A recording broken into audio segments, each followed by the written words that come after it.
Massachusetts in our neighboring area. Jim, can you read the governor's edict on allowing us to do this? Yep. Pursuant to the Governor Baker's March 12, 2020 order superseding certain provisions of the open meeting law and the Governor's March 15, 2020 order imposing strict limitations on the number of people that may gather in one place, this meeting will be via the Zoom online option, and see the information instructions at the end of the agenda. And we'll probably be doing this for foreseeable future. And I want to thank the public and everyone participating for doing this via Zoom. Jim, on our agenda tonight, the first thing is the public hearing on Red Mill definitive plan, the zoning bylaws article. Can you bring us up to date on that? Yep. So this is the Red Mill definitive plan, which incorporates the overlay district that was passed at town meeting. As you recall, we've discussed in some detail the Mill Street intersection that will service this site, and we have in our packets tonight information regarding the area behind Town Hall. So the connector road that's going to bring basically 126 and Mill Street, a connection point that brings you to the light. So the peer review is focused directly to the right behind Town Hall, and we hope to have the balance of that review for the rest of the project here at probably the next meeting. But for tonight, I think the focus, if the board's good with it, is the connector road and the drainage and implications of that. And I know our applicants here, they have the plan set and a brief PowerPoint for you. Great, thank you. And is Mark or Mike going to be controlling the? I will be controlling. All right. You want the video one, right? I'll make you co-host, and now you can share screen if you like. Bear with me. I'm going to bring up the slides that I sent you, Jim. Yep. I got a bunch of files here on my screen. Let's hope we can make this work. There we go. Can everybody see that? Yep. Great.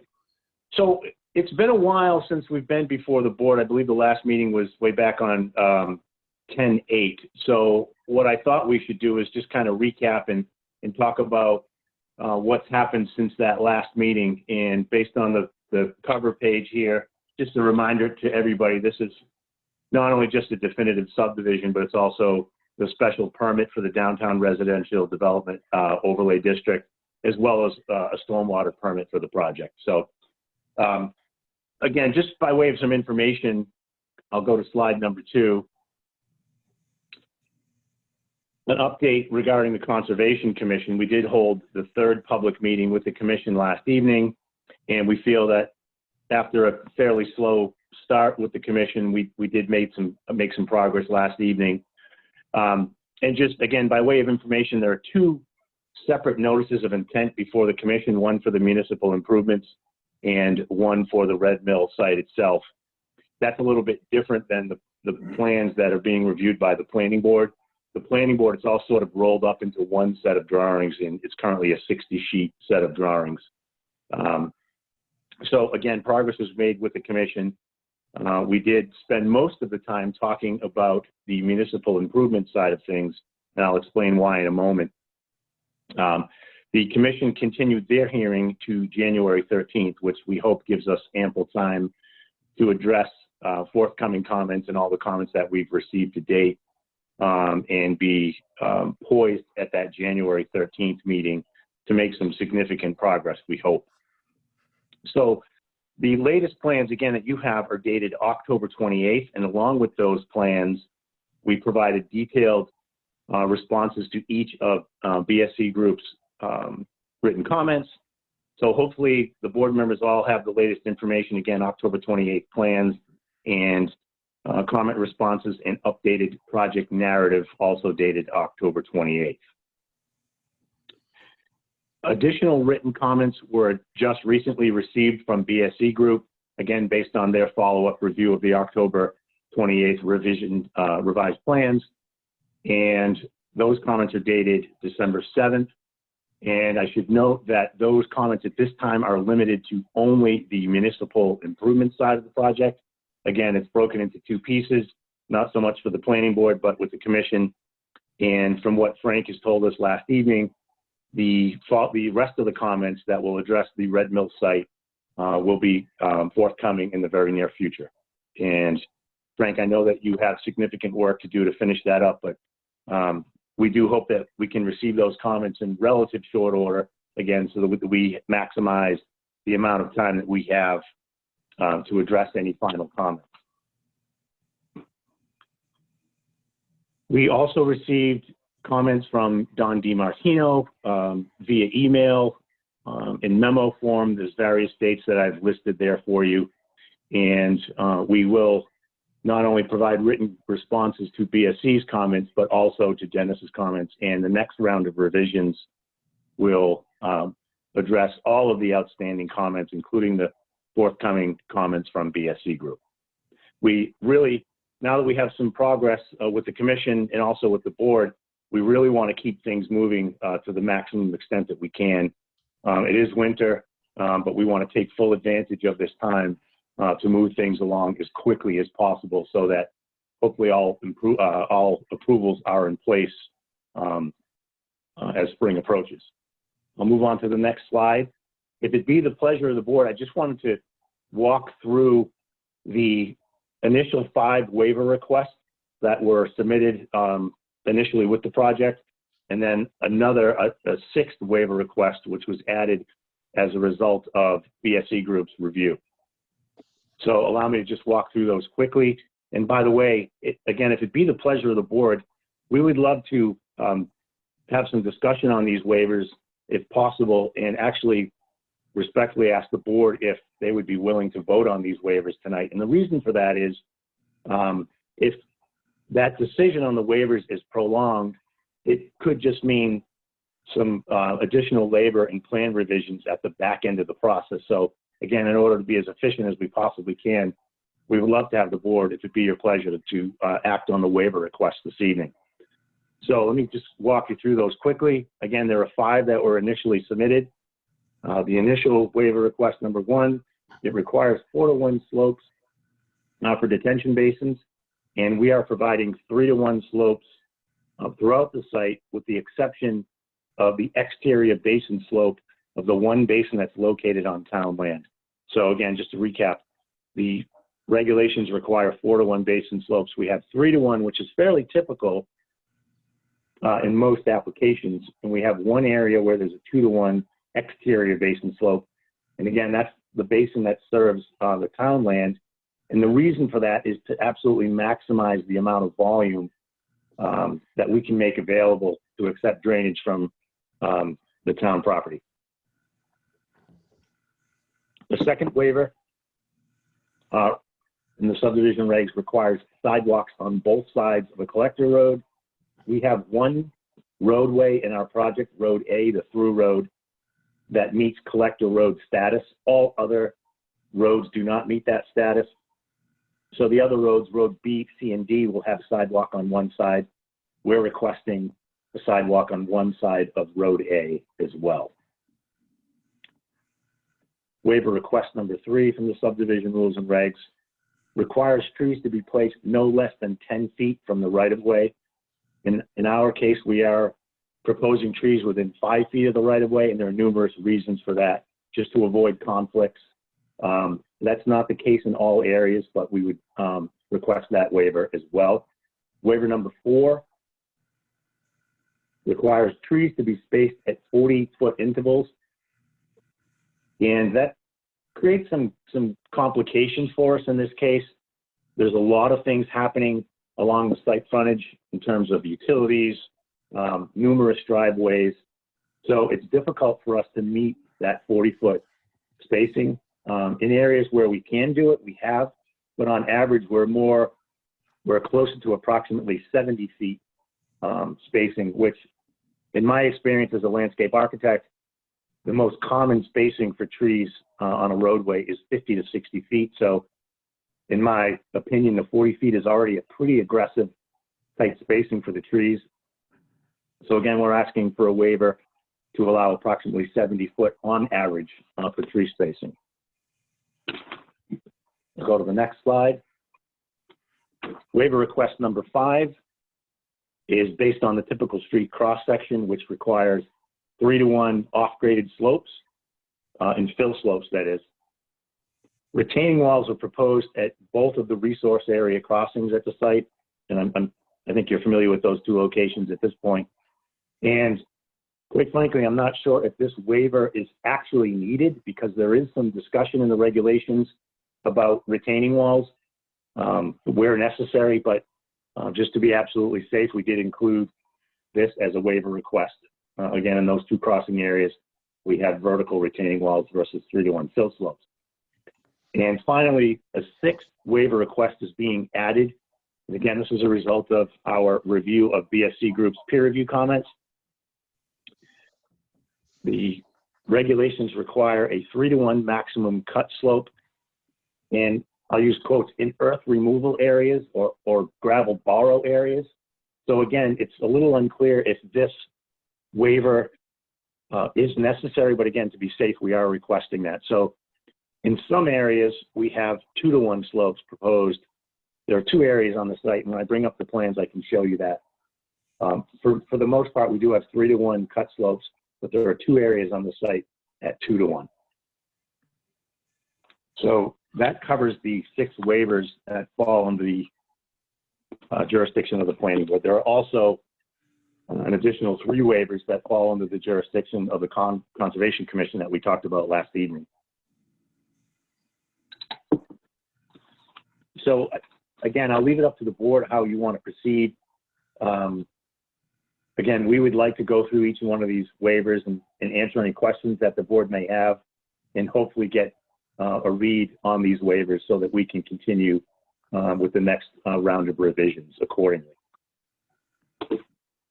Jim, I'd like to get input from the board, but at this point, I think it's, we don't have enough information yet to act on the waivers.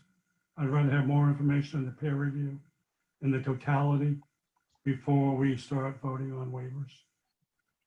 And and ask the board their opinion as well.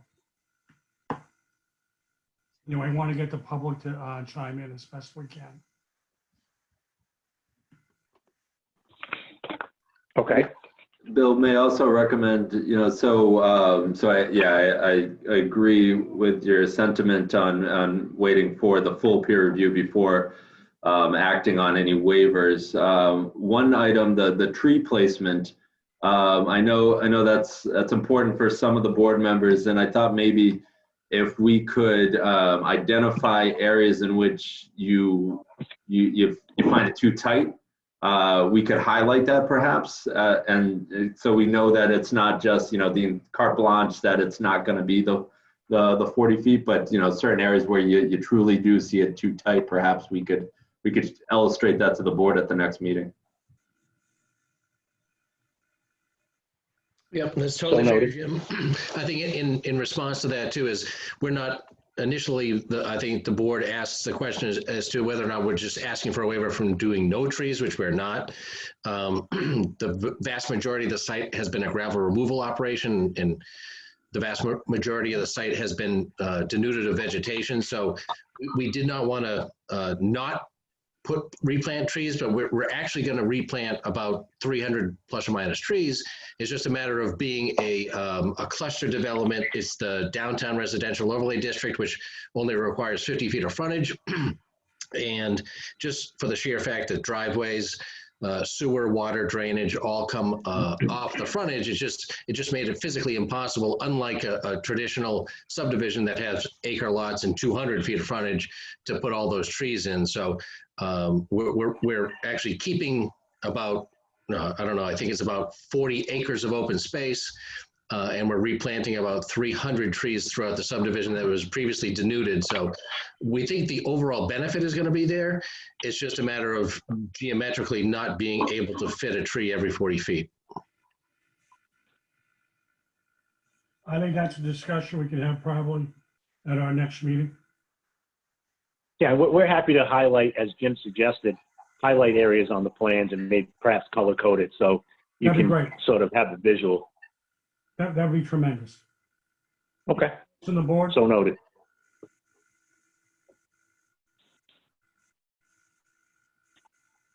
Billy, we'll note Frank DePietro is here if you would Yeah. like his input on any of the comments in the peer review so far.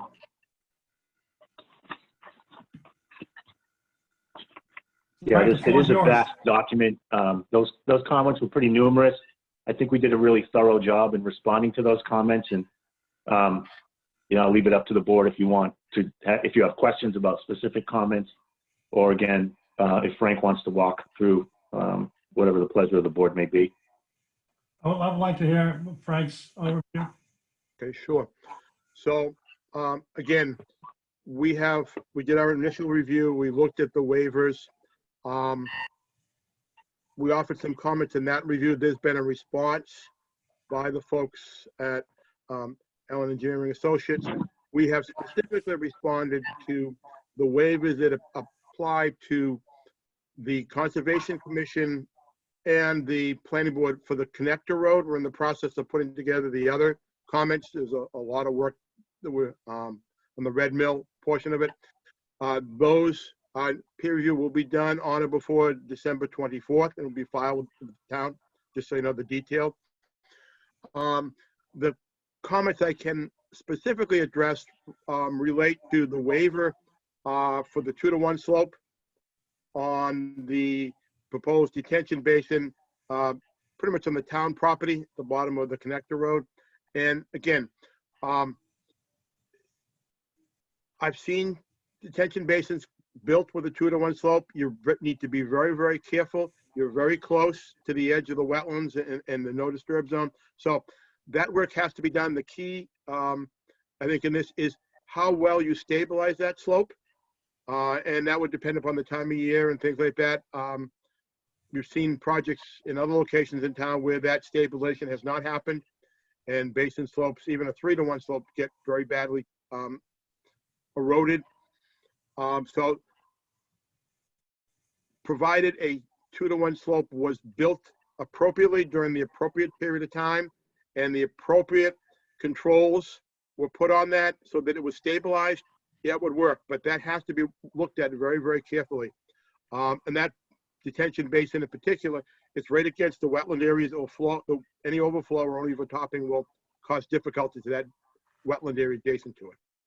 We did pull that basin, Frank, away from the wetland area by 25 feet to adhere to the local bylaws. Right, So again, that's the no disturb zone, if I'm not mistaken. correct, yeah. Yes. Again, there have been responses to my original comments on the other waivers. I want to go through those and respond to those. I don't want to just rehash the old wording again and waste the board's time and the applicant's time. Please. Do you want me to go over my old comments, or do you want? No, just your new comments. Okay, so again, the new comments related to Connector Road. I have not provided comments to the board or the commission on the Red Mill residential development yet. Okay.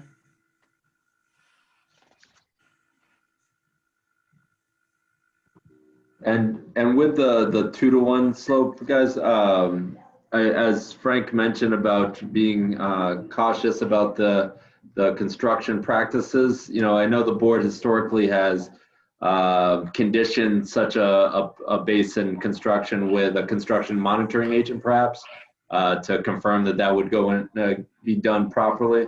So I think, we certainly, I don't think the applicant would be concerned about that. And I think that might be something that we think about for maybe all the basins on the project, just simply because it's, it's a large project and it's, there's many basins and they're, important infrastructure. Yeah, we have no opposition to that whatsoever. Okay, thank you. The only other item, Frank, I don't know if you want to talk about the earth removal. Sure. As we've noted before, there is a huge amount of earth removal proposed, just get the number again.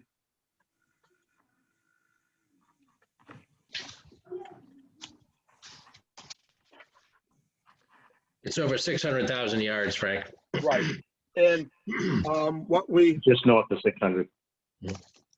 and again, using Actually, a standard, 695. 20 cubic yard dump truck, that's a huge, that's talking somewhere around 20,000+ trips. A question that would be, the project is going to be built in phases. One of the first phases is going to be the access roads coming in, both the connector road and then down to the connection to Mechanic Street. Over that, and there is a schedule, not a schedule, there is a phasing of what portions of the project will be built when. There's no time frame associated with that. So the concern would be a good portion of the earth removal is essentially in the, I think, roadways B and C, the big area where they have most of the lots. If the connections aren't put in place, a lot of that traffic is going to be going down Mill Street and then eventually into the connector. So one of the questions I had was a consideration for the board would be to how you maybe manage or put limitations on the traffic. Until the connector road is done, any earth removal is going to have to go out Mill Street. And I'm not sure where it would go. My guess, it might want to take a left turn to go towards 495 or something eventually. That's a difficult location, as was noted in the traffic study. And so maybe there's a time frame, maybe there's you can't have the trips going out till after 9 o'clock and stop at 3 o'clock or something like that. I don't have the specifics yet, but I think you want to look at how you manage that, those trucks. Now, if there's 10 trucks a day over 10 years, that's not a big deal.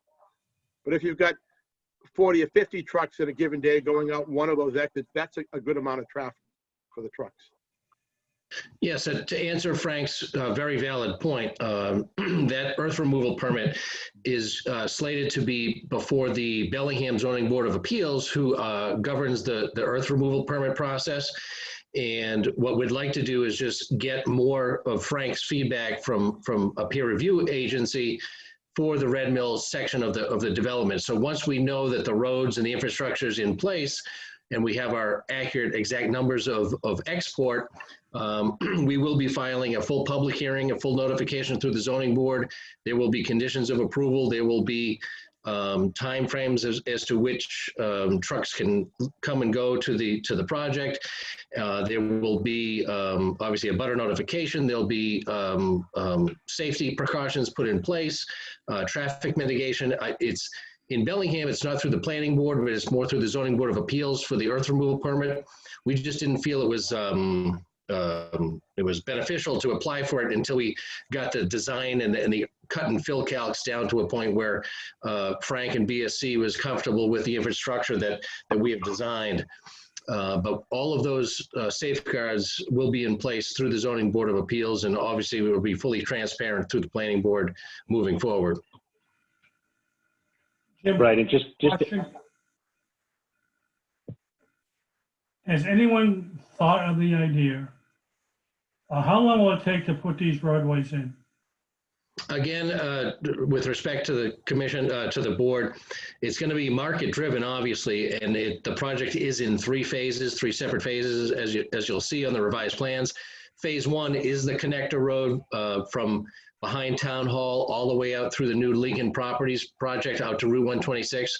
That is considered what we call the collector road. That is phase one, and that would likely take the better part of a year. And then you got to build out the units along phase one, which could be the better part of a year or two. And then phase two will be the interior roads B and C. And then the last phase would be road D. So it could take as quickly as 3 years to build out the entire process. It could take 5+ years to build out the entire process. But it is always market driven. I appreciate the fact that it's market driven. And Frank mentioned we could have a lot of vehicles exiting that facility during construction. The possibility exists as this road that gets developed through Lincoln's property. Jim, there could be a light there at some point in the near future, correct? Correct, yes. On Mechanic Street? Yes. Correct. So that's something you'll have to take in consideration. And I did notice during Lincoln's build out, they had temporary roads to the development that access onto Mechanic Street. Have you looked at the viability of doing that at all? As part of this project, Mr. Chairman, no. I mean, there's an existing connection via Mill Street. So right at the onset of the project, Mill Street would be primarily used to transport material at the beginning of the phases. But again, phase one would consist of the common street connection to Mill Street. So once that common street was connected to Mill Street, that provides us a signalized intersection to come in and out of.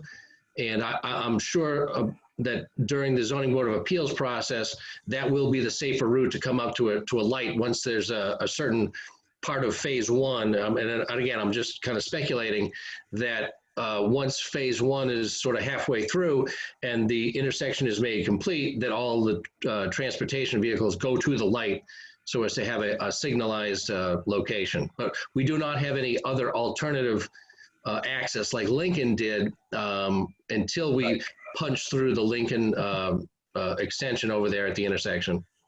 Okay. I mean, a question maybe for the board and for Mark and folks to think about. You have again, it's sort of set, but it's more preliminary phasing program. Would there be, and you've got an estimate of 600,000 cubic yards of cut material. Would you be able to sort of give a guesstimate as to how that volume of cut material breaks down to each phase? So, is there 300,000 cubic feet in phase one, or is it 20,000 cubic feet in phase one? That might make a difference. Sure, absolutely, Frank, and a very valid point. Phase one will be the primary export material. So yeah, phase one's going to be the biggest. Phase two will be the second. Phase three will be the least. So we can give you those. I can't give you hard numbers tonight, but yeah, phase one is the biggest. And one Yeah, thing, and just to add to Mark's point, there could potentially be subphases. Mm-hmm. And for example, the 4,500 foot road A, I would assume that the initial phase would be to remove enough earth to actually build the roadway infrastructure. The pad preparation adjacent to road A could sort of be a phase 1A, if you will. And again, we're just sort of speculating at this point, but I think we want to maintain some flexibility as we go through this. But I think we can certainly estimate out of that 600,000 how much is approximately in each phase. Yep. one positive thing about this project is, it's a large area of land away from most every residential area in town. So, I mean, if during this plan that they will have to present to the zoning board, they certainly could stockpile material in a certain area and haul during very specific hours, I would imagine. And yeah, so I think doing that stockpiling or the earth removal permit somewhat soon, I think it's a good idea to maybe wait until BSC has given a full review of it, but probably sooner rather than later, so that we can give some guidance to the zoning board, and the zoning board in turn could give us an update on where they stand with it.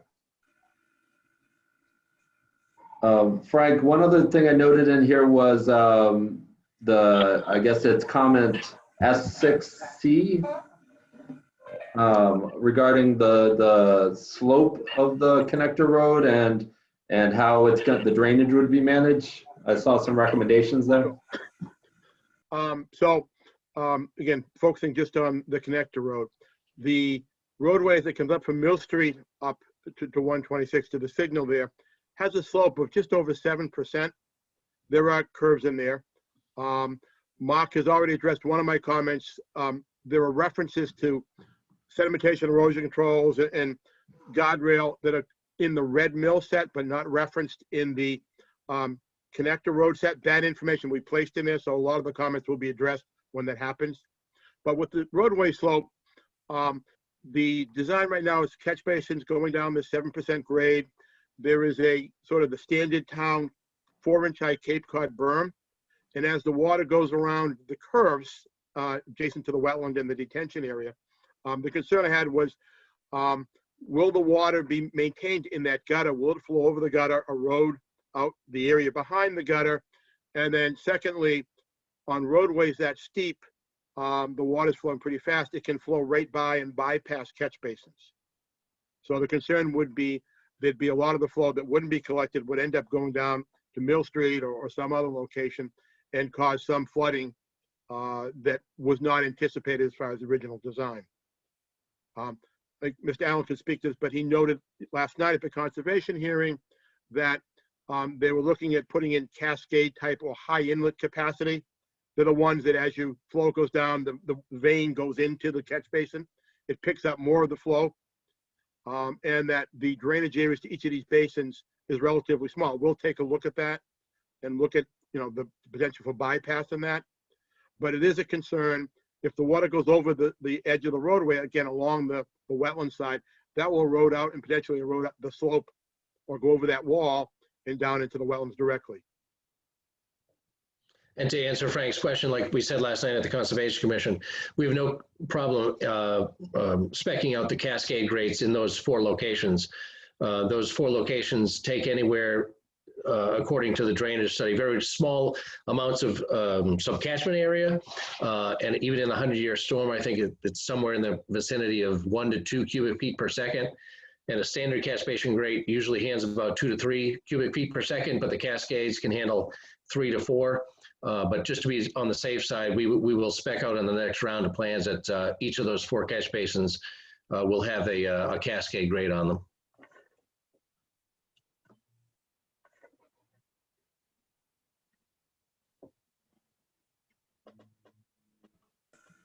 Any other concerns, Frank, you want to address? I'll note, and this maybe feeds into Mark's comment earlier about finding out about the waivers early on. If the waivers aren't granted, then the plans as before you will have to be substantially modified to make up that difference. Geometry I talked about.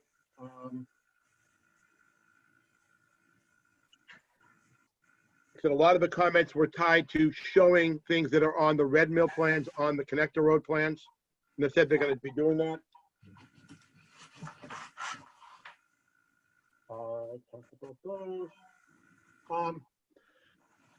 And this is more of a general comment on this latest set of plans, the October 28th plans. There were improvements proposed. My understanding is proposed by folks in the town to address flooding issues downstream of Mill Street. And so there were a couple comments there as to clarifying what was being done, what would happen to the water going down. Would there be essentially no increase in runoff downstream? Typically, when you put in more pipes, draining an area, more water goes downstream. The way this is set up at this point in time, they're not going to be increasing the water flow. They're going to allow the water to get over Mill Street or through the culvert and then have a faster way of getting it down to the area near the railroad where there's a large drop, plenty of area for storage. So I'm looking for their official response, but I believe that will not be an issue once I look at the final details they provide on that. Okay. Jim, any concerns that you have?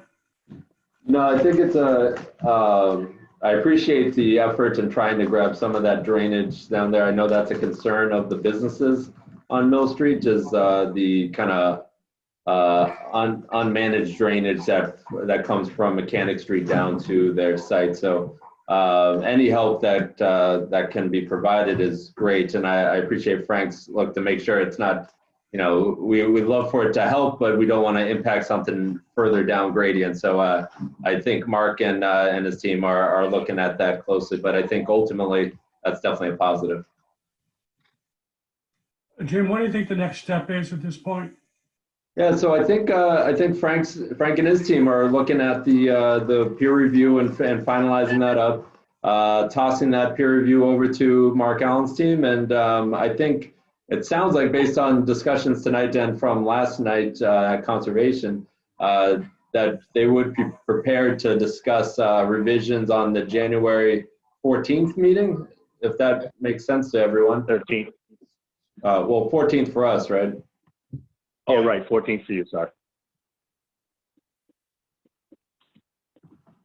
Okay, but at that point, I believe it was Michael or someone that mentioned they could have a color-coded overview of the plants for the trees. So you can get. Yes, we're happy to do that for you. And Jim, you have a list of notes that we can provide to both parties? Yep. Yeah. I have a few notes, and actually, their team has worked well with me and going back and forth, and making comments to the plans. So yeah, I think we can make a lot of progress between now and the next meeting. So at this point, I believe I entertain a motion to continue to our meeting in January, which will most likely be via Zoom. So I'll move to continue the meeting to January 14th. Do I have a second? Second. We have a motion to continue this for our first meeting in January 14th. It has been seconded. Any discussion? All in favor, please signify by saying aye. Aye. Aye. Opposed? The motion passes unanimously. Gentlemen, thank you very much for coming. I appreciate your input and your help. Thank you very much, Mr. Chairman. Our pleasure. Thanks for your time. Thank you.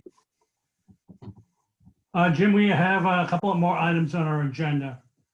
I'm wondering, can we determine how many people are here for 0 South Maple Street? It looks like there may only be 1 or 2 folks here for that one. I do see the engineers; they are present here, so it's up to the board. However you'd like to proceed. What is I guess we can continue with the agenda. Yeah, I was hoping if there were a lot of people here, we would switch the agenda around. At this point, we'll stay with the agenda we have. Jim, we have the Bellingham Shores continued hearing. Can you bring us up to date on that, please?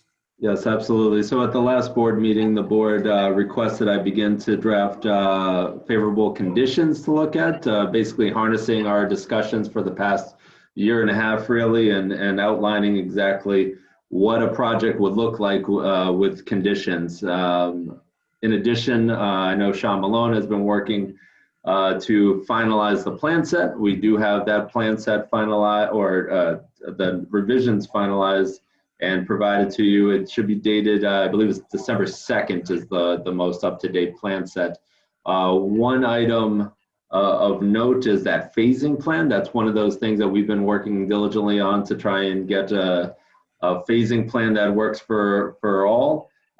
So I think tonight, the thought process was maybe to provide the board with a little update on the plan set, and then to go over those conditions to see how the board feels about them.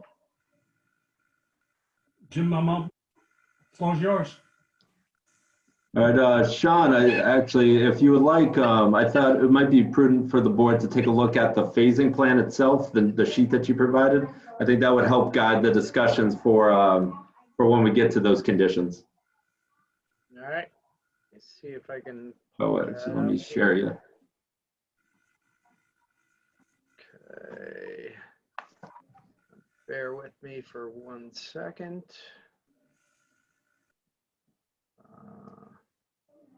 All right, ready to share? Go for it. Okay.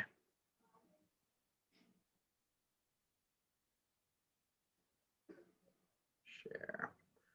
All right. Can everybody see my screen? We're showing the phase 1 plan right now. Everybody see that? Yep. Okay. So I'll quickly walk through this and what the logic behind it is.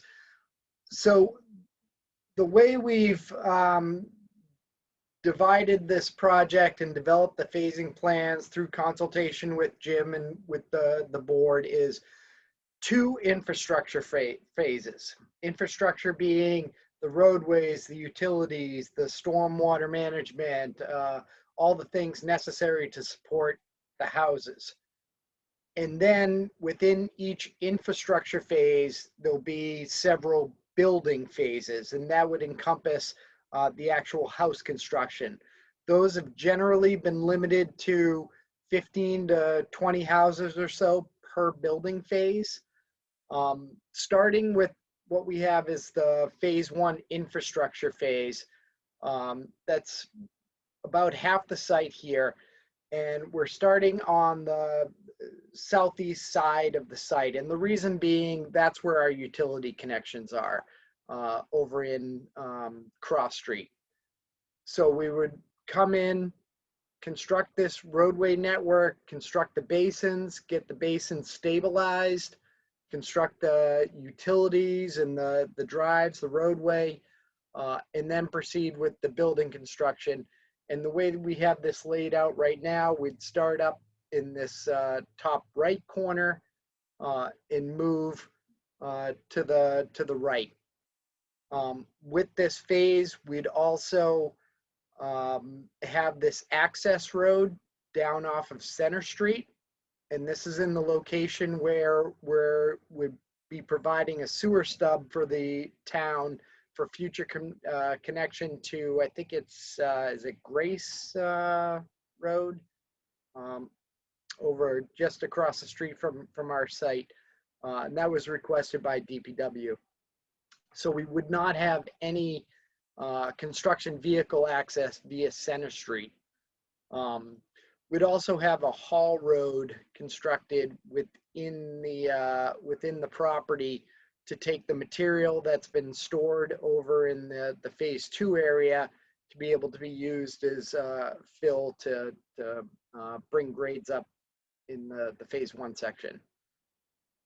Once this is complete, and we have some verbiage here in the conditions that we've reviewed with Jim and been working on with him over the last couple of weeks, there's certain limits on when a phase, a building phase can begin a subsequent building phase. I think 75% building permits have to be issued before you can move into the next phase. So there's some controls along the way on how this will be developed. Once 75% of this phase 1 infrastructure is complete, both infrastructure and houses, then we'd move into phase 2, which is the second half of the site. And at this point, all the stormwater basins and infrastructure contributing to those basins would be complete. We'd then build the roadways and the sewer, the water, the gas, the utility infrastructure, and then proceed similarly as I described in the phase 1 with smaller building phases for the house construction. Again, these are limited to about 15 houses per building phase and have the same controls. A certain amount have to be completed before you can move into the next phase. So I think that kind of sums up the phasing, and if the board has any questions or needs any more detail on that, I'd be happy to get into it. So, oh, Bill, you're muted.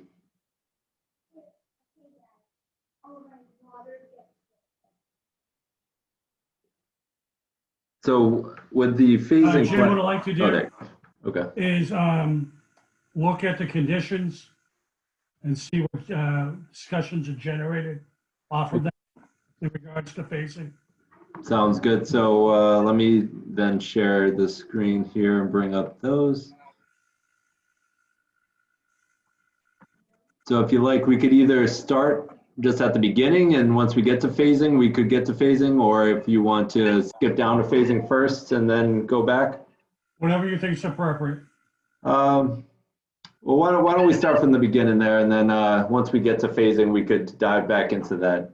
I just wanted the board to be able to see that's the most up-to-date plan set there. So I know the board has a copy of the conditions that have been drafted at least, and I will say there are some minor tweaks to these. So if you see numbers kind of adjusted or slightly different language, it's because I've been staring at these for the last couple of days and trying to make some tweaks to get it right. So I apologize if those numbers are slightly off there. But so condition number 1 is kind of our general condition, and it basically says that, you know, if there's any modifications, the board, you guys are familiar with this one, the board will either decide whether it's a minor or a major change, and then if it's major, it goes to a hearing. If it's minor, you know, it moves along just basically as a field change, but with some oversight from the planning board.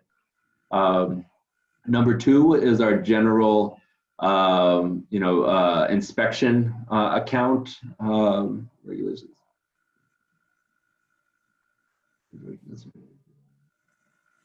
I'm sorry, so this is actually the security count.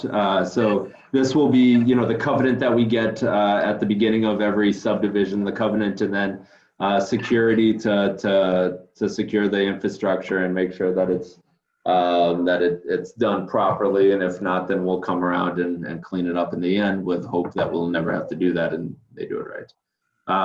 So that will be done early on in the process. Number 3 is what we've been talking about for a little while, and I know Frank has had an opportunity to glance at it as well, which I appreciate his input, and town council's obviously reviewed all of these. So this talks about the geotech and having a peer review who's going to be paid by the applicant to review the process and monitor the construction of that clay core that's within the big basin there. So that's really the main part that we need the geotech to look at. And so that would be done. So basically the process, if you're not familiar with it, is in the beginning, once they've had a permit already in hand and Sean and his team call me and say, we're ready to construct, then I will hold a pre-construction meeting and I'll bring in all the applicable departments as well as their team, and we start reviewing these conditions one by one, just like we're doing now. And once we hit the geotech, we'll say, you know, we need to establish a scope and fee, and then, you know, that fee will have to be paid out before any construction can begin. This is the same for, while the geotech is unique to this project, this is the same process that we use for all projects that have inspectors, which is every project. We have a DPW inspector who looks for all the infrastructure below ground, so we know exactly where sewer pipes are and water lines are, so that, you know, unlike, you know, 30 years ago when they just tossed a pipe in the ground and forgot about it, now we don't have to go dig around and find out where that pipe is. We know where that pipe is, we know that it was done correctly. Same thing with fire department and building department. There'll be inspectors for all of those, and so we'll add this geotech to the list there. Number 4 is regarding the sidewalk that's going to go from Douglas down to this site entrance. That's marked as the 51st building permit. So the thought process there was, you know, this is mitigation that needs to be done within about the middle of the project. And the reason for that is now you start having homeowners living there. You probably have a good 20, 25 homeowners there. And so now this gives them an opportunity to connect the pedestrian connectivity. Jim, can I interrupt you for a second? I'm Yep. sorry. Bill, do you want to go through them all and then ask questions, or do you want to ask questions as we go? Let's go through them and ask questions. At the end? All right. What? Or do you want to ask questions as we go along? It's up to you. You let me know. It's I have kind of a question long about list. 3. It's kind of a long list, so I'm certainly happy to stop and take any You can questions. stop and ask questions, Brian, if you want to ask the question. Yeah. All right. Thank you. So to go back to number 3, Jim, is it, so third sentence, the review, the peer review, or second sentence, the peer review shall be paid for by the applicant after review and approval of scope and fee. I would imagine that's typical. so the scope is the thing that I'm concerned about. Do we want to give that kind of discretion to the applicant to say, no, no, we're not going to talk about this. We're only going to talk about this, that kind of thing? Well, ultimately, what would happen there is I would ask for a scope to address the proper review and construction of the clay core. I would get a third party like a BSC or somebody to give us that scope. If the applicant were to essentially tinker with it and say, we're not doing that, I would simply bring it to the board for your review and recommendations. And then, meanwhile, they wouldn't be able to do any work. Is that automatically triggered somewhere within the condition itself that it comes before the board for determination of the scope, or how does that work? No, so ultimately, it's right now the reliance is on me to do it. But if they don't agree with me, I have to bring it. You're essentially my backup. That if they don't agree with me, I don't have the final say. You guys are the final say. So I would come to you and say that. But if you want to add, a sentence at the end that any discrepancies are reviewed and approved by the board or something like that, or something along those lines. If that's what, I just don't want to leave any ambiguity. So if that is already covered somewhere else in the terms of those kinds of things, then don't bother. I just don't want to leave that to be like open. I could certainly add that in there. It's not a problem. All right. Then my other question was it's a review, but not sort of an inspection and approval. Is that assumed within the review? Are they certifying anything, or? So they're providing the inspection report. So at the very end there, so as they're monitoring it, they're providing us with an inspection report. So that will highlight any deficiencies or anything like that. And that at that point, so all of this is current. It would be getting reviewed by either the DPW inspector or a building inspector, depending on the infrastructure. So at this point, we stipulated that it's going to the building inspector for the monitoring review. So if there's any ambiguity or deficiencies, that would have to get rectified. Otherwise, it's very similar to something that we're dealing with now, where there was deficiencies, but we didn't have this monitoring protocol in place, so it just kind of lingered for a time. So this is kind of getting ahead of it and saying, rather than linger, we're going to have ongoing reports as it's getting constructed, and if there's deficiencies, it gets addressed then. So I agree with all that, but that's not what it says in the paragraph. It doesn't say anything about if there's deficiencies, then X. So if that's assumed or stated somewhere else, or if that's just the understanding, but if I was just to read this paragraph in isolation, they're going to review it and they're going to monitor it, and then they're going to produce a report, but there's no, what else does that all mean? Right. So yeah, it's covered somewhere else. That's fine. So we could definitely put some language in there, but how all construction is completed is that we get monitoring reports, and if there's deficiencies, it's up to the town to come in and say there's deficiencies. This has to get rectified, or else we're gonna bring it back to the board, and there may be a cease and desist or something like that. Those are really the only. The monitoring agent isn't going to have teeth to say, and I don't think we want to give a random third party teeth to shut something down.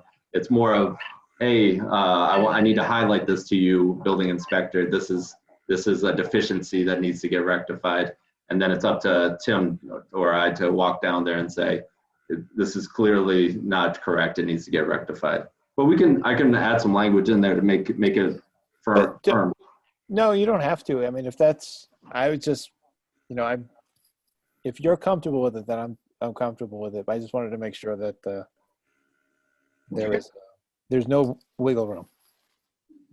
Jim, if I can make it a suggestion to kind of alleviate some of the concerns of the board on this matter, Perhaps at the end of this condition, we want to have that the geotechnical engineer provide a certification to the town and the planning board that the basin was constructed per plans and per their specifications.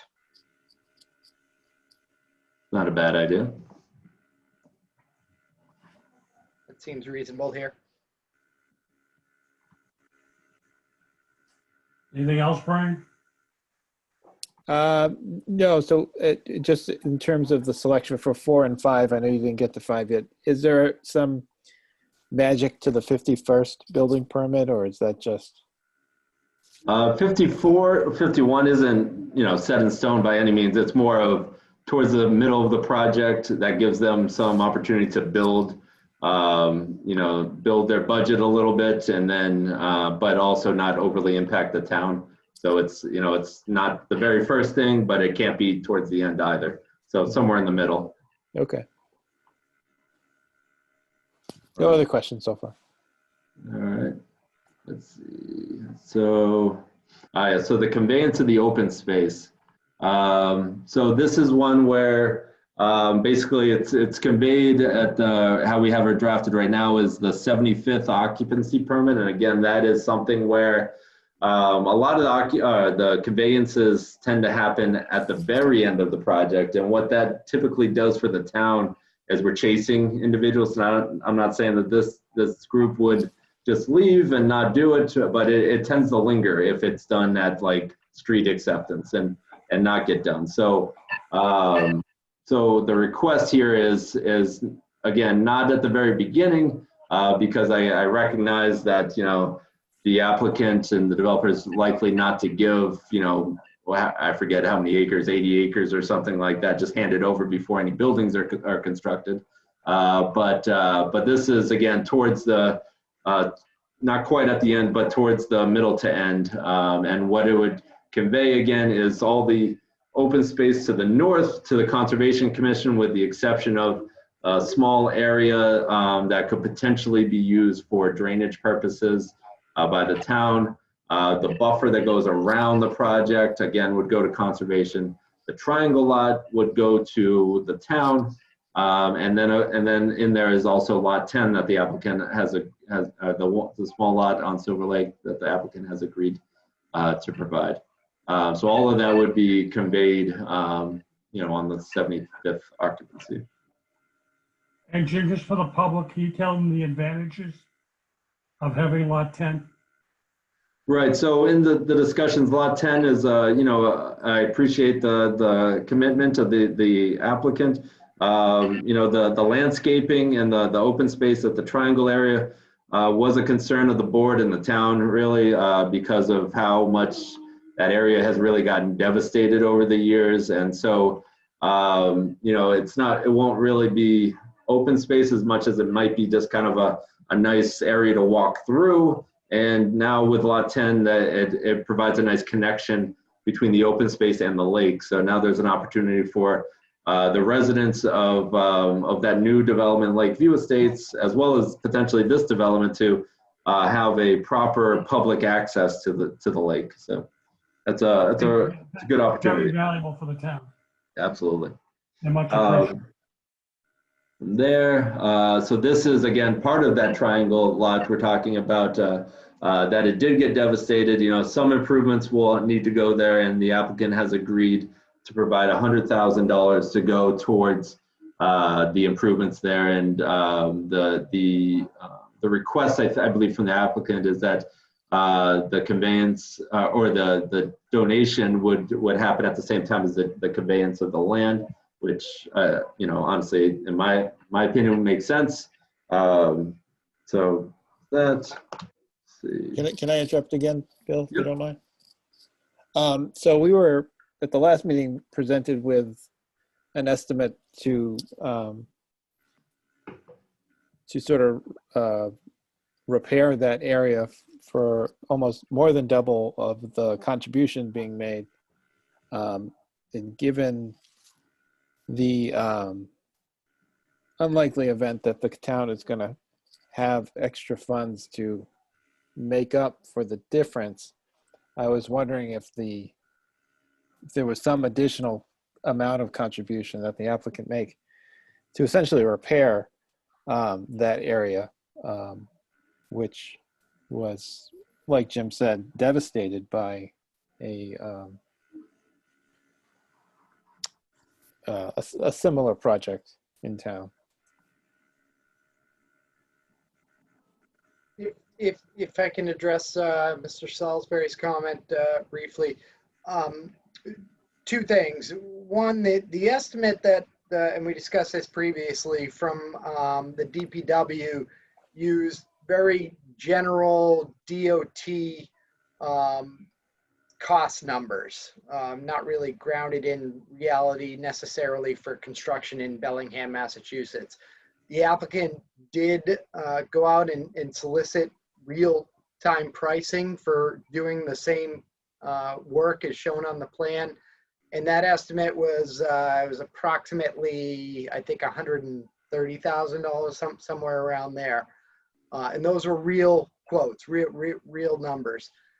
Additionally, the applicant is providing this lot 10 on the lake, which is a significant value to them, to anybody, but in particular to the town. So we think that this $100,000 donation, in conjunction with this lot 10 donation, is significant for this area. And again, lot 10 has nothing to do with this project. We're not claiming additional open space. We're not looking for additional units or anything. There's no real connection. So in light of all that, I think that this is a reasonable request of the town and a generous donation of the applicant.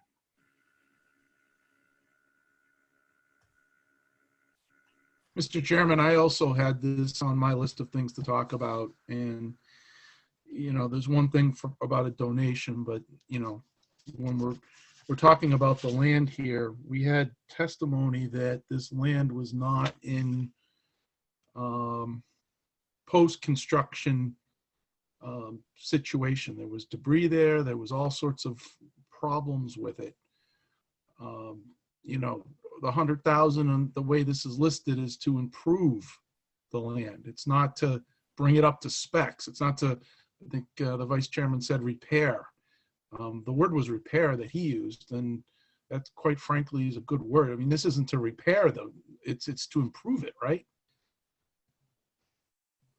Yes, to create something that's more, usable for the town. So there's not going to be stumps there. There's not going to be garbage there. There's going to be nothing there. It's going to be, pretty much a vacant lot, before we start improving it with this money, right? So we're expecting this to be in good shape before we go any further with it, right? Before number 7 comes into effect, right? Yes, yeah, and I don't think any of those things that you listed are currently the situation. Right now, it's just it's just an open area. There's no trees. Okay, I think we'd heard it's different before, but it's improved since then. That's what you're saying. Okay. I want to come back to this towards the end, because I have some questions as well. Jim, would you mind picking up? Yep. All right. So number eight. So this is the inclusionary housing special permit. So as you guys know, this project has a good number of inclusionary homes. I believe 17 off the top of my head. But the request is to do some offsite, which that's allowed technically in our bylaw through special permit. Obviously before no occupancy shall be issued, the applicant has submitted a special permit to do these. And if you recall, for some of these past projects, it's pretty simple for the board to do the on-site one. X units will be done within each phase or something like that. But the off-site, we have to look very closely because the deliverable here is a unit that can get on the subsidized housing inventory for the town, and so that list is completed by the Department of Housing and Community Development, and they ask the question: have you matched it up with their market rate to make sure that it is of like kind? And so, as you guys know, we've gone to such detail as to what kind of dishwasher they're putting in there. So, I think this one is an obvious one where if they're going to go off-site, we're going to have unit by unit special permits, and maybe if they want to do X amount of units on site, then we can do kind of a one special permit for those or something. But I think that's simply going to have to get structured before occupancy permits start being granted here. So Jim, just to clarify, until they give us a plan, no occupancy permit will be issued. Right. Yep. And what's that inventory of abandoned housing in town? Right now, we're still above 20. I think we've gotten down to below 30 now, but we're still above 20 units that are abandoned. Now, not all of those are ripe for the picking. Many of them are held by banks, and they, for whatever reason, refuse to let it go. But we do have a number of abandoned homes that it's been a great use of this offsite inclusionary. So hopefully the applicant may take advantage of that. And do we have an inventory of off-site inclusionary homes on the market right now? Not many on the market. I don't think any are on the market anymore. Right. We have the inventory of those that are off-site, but I think all of them are purchased at this time.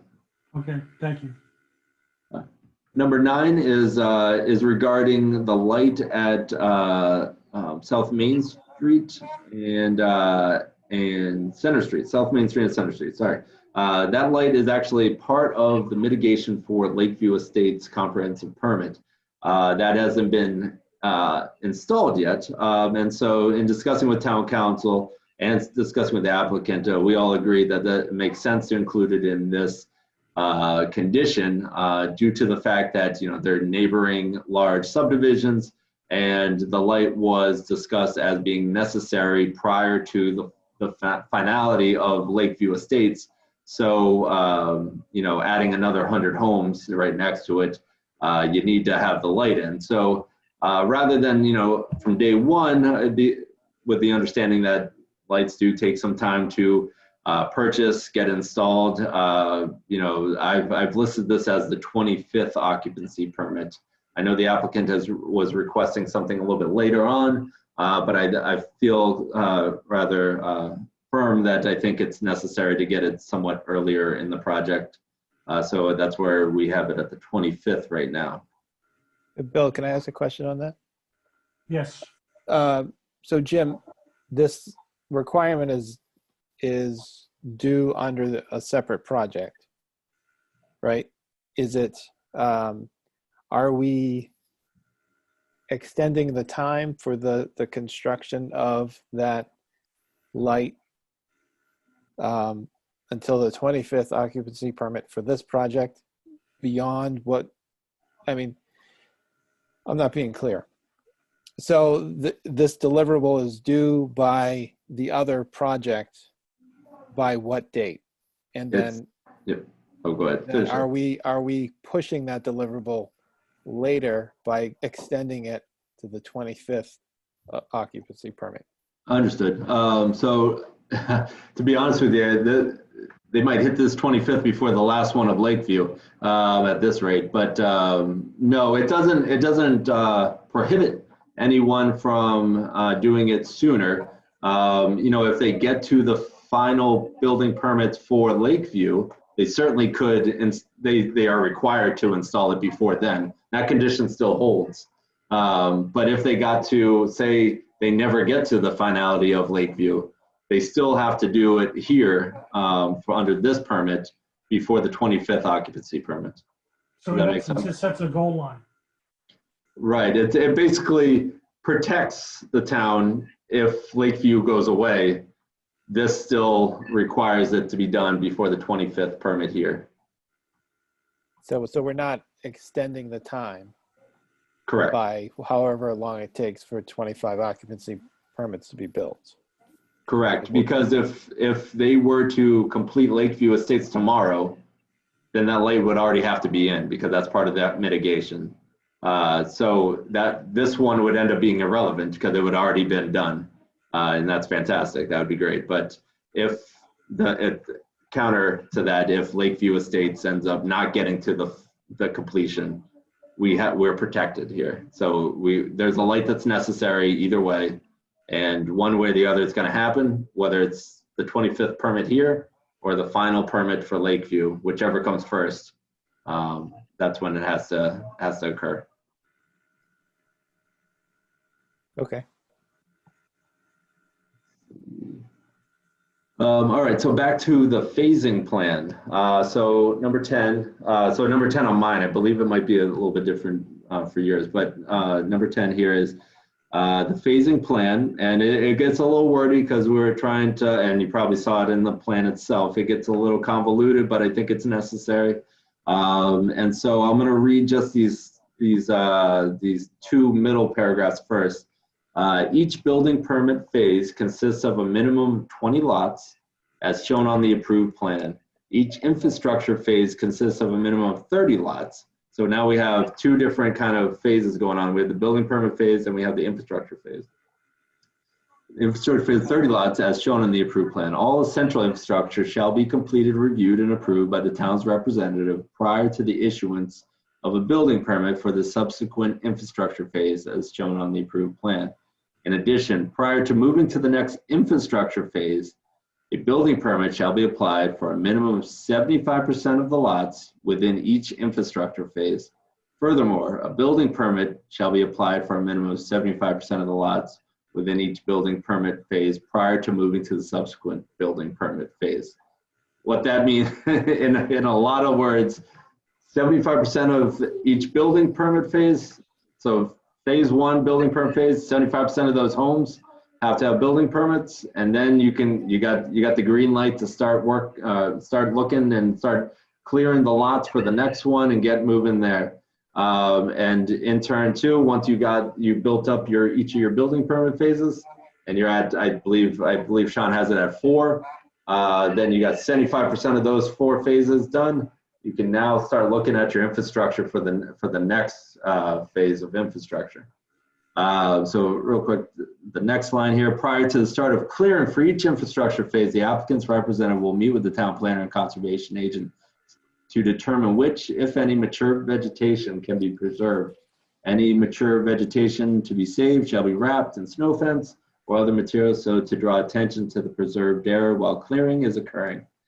Prior to commencement of construction for each infrastructure phase, the sediment erosion controls shall be installed and reviewed as well. So the reason for that is we could go out now and try and eyeball which trees can be preserved, but honestly, I think as it's getting to the different infrastructure phases, it'll be a little bit easier to understand some opportunities. And I think there will be some on the edges of the periphery that we could probably save. So I think it's pertinent for each phase there. And I'd like to go back and discuss that. Yep. I'd like to change some of the verbiage. Each building permit phase shall consist of a maximum number of 20 lots or so. I think that's right. I was going to mention that as well. Yeah. Yep. Yeah, I agreed. And then I would like it to be, I'm fine with the 30 lots as you put in your infrastructure. I would like to see occupancy permit in place of building permit.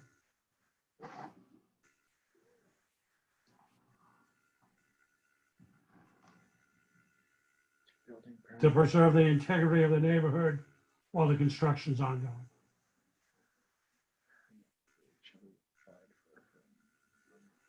And Sean, if you need to bump up the number of lots, let me know. But I think, a maximum of 20 lots and then 75% occupancy permits before you move on. Okay. The only concern we have with that is, the lag. If you're saying 75% of occupancy, that means they're done complete. You can't start another phase until you have that. Then there's going to be a stoppage, potentially. Maybe could we word it with rather than a building permit applied for, maybe a building permit received? Would that help with some I of the want to tie into concern? occupancy. Let me tell you why. As we were discussing earlier, we want to keep as much vegetation as we can. And we don't know at this point in time what lots, if any, will be designated for inclusionary housing. Mhm. So I assume you have prudent buyers who want to pick, the best lots first, or developers choosing the best lots first. And you could have 2 or 3 lots deep into a certain phase where they're not being built.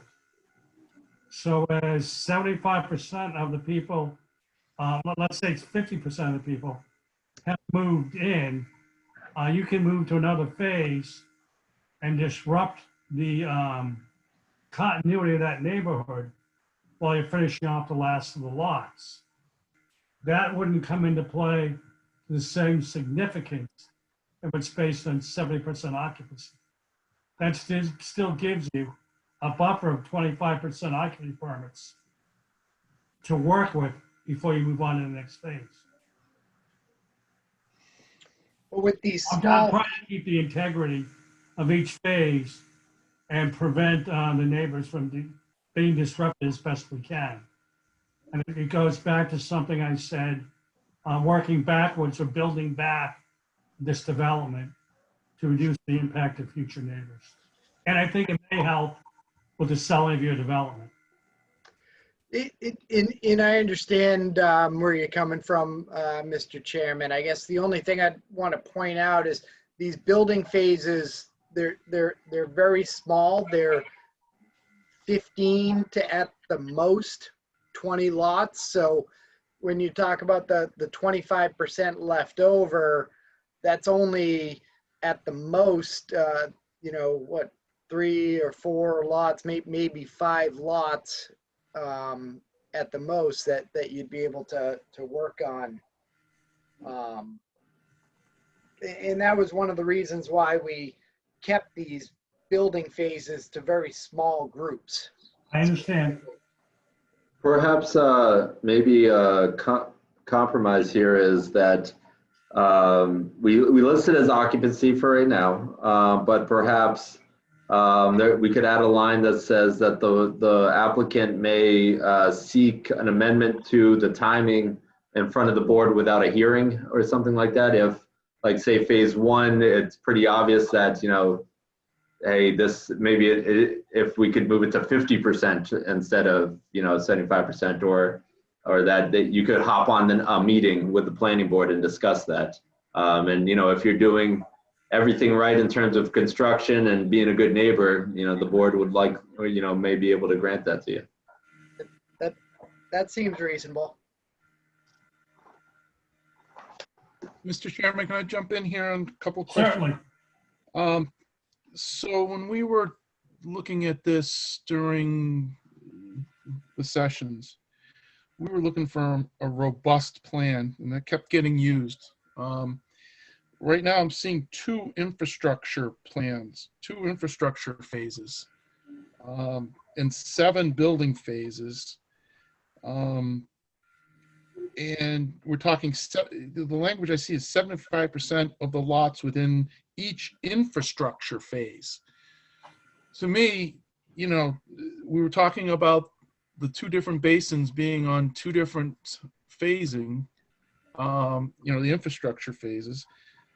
I really think there should be at least 3 infrastructure phases into this thing. The 7 building phases, I'm okay with that, but there's 2 distinct, different basins there. The first, the first part you're going to do is the smaller basin, right? And then the second one, the bigger clay basin was in the middle there. And then you're looking to get, 75% of those lots before you move on to the second. The next infrastructure phase. It's not the building phase, it's the infrastructure phase. So you're going to be able to get 75% of those lots, with occupancy permits before moving on to the next one? Yes, and to just clarify, Mr. Devine, both of the stormwater basins are within the phase one infrastructure. Yeah, I know that's what you're saying, but I think that is there any reason they have to be? I mean, Well, yes, because that's what you want done first. You want to be able to have the basins complete, be stabilized, because this is going to take the stormwater from all this other development. So the sooner these basins can get done and work out from those and be able to connect the stormwater, give them a chance to get the grass growth and be stabilized, the better. The basins want to be done as early as possible. No, I agree with you, but then what? Then how many building phases do you get with the first infrastructure phase? 4. So it'd be approximately You're getting half.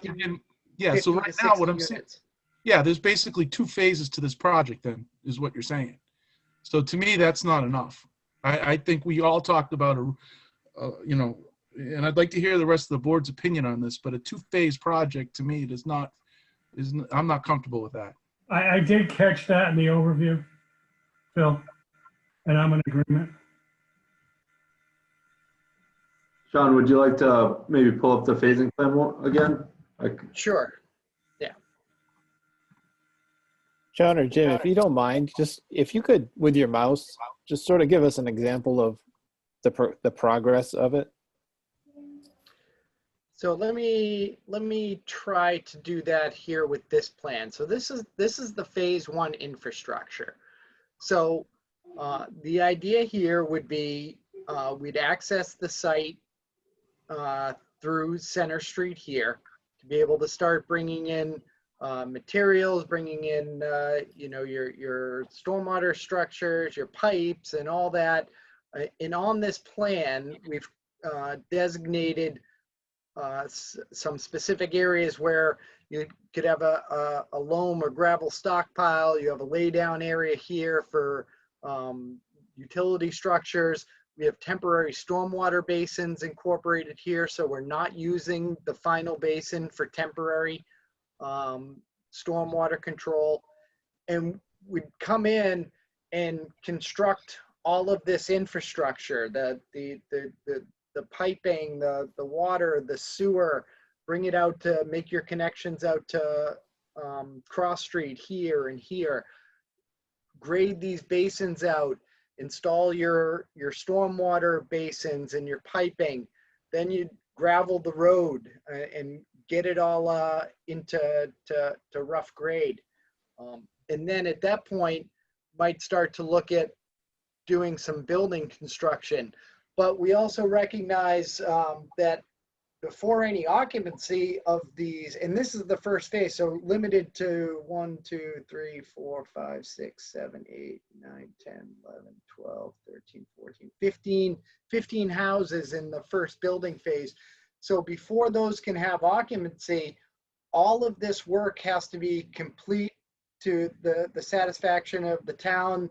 You have to have your binder course of pavement on. So that means all of your utilities are in, your stormwater is in, and the stormwater can't be directed to these bases until they're stabilized. So those are going to have to be done. So there's a logical progression in having these 2 phases here and having these basins being constructed as part of the first stormwater phase.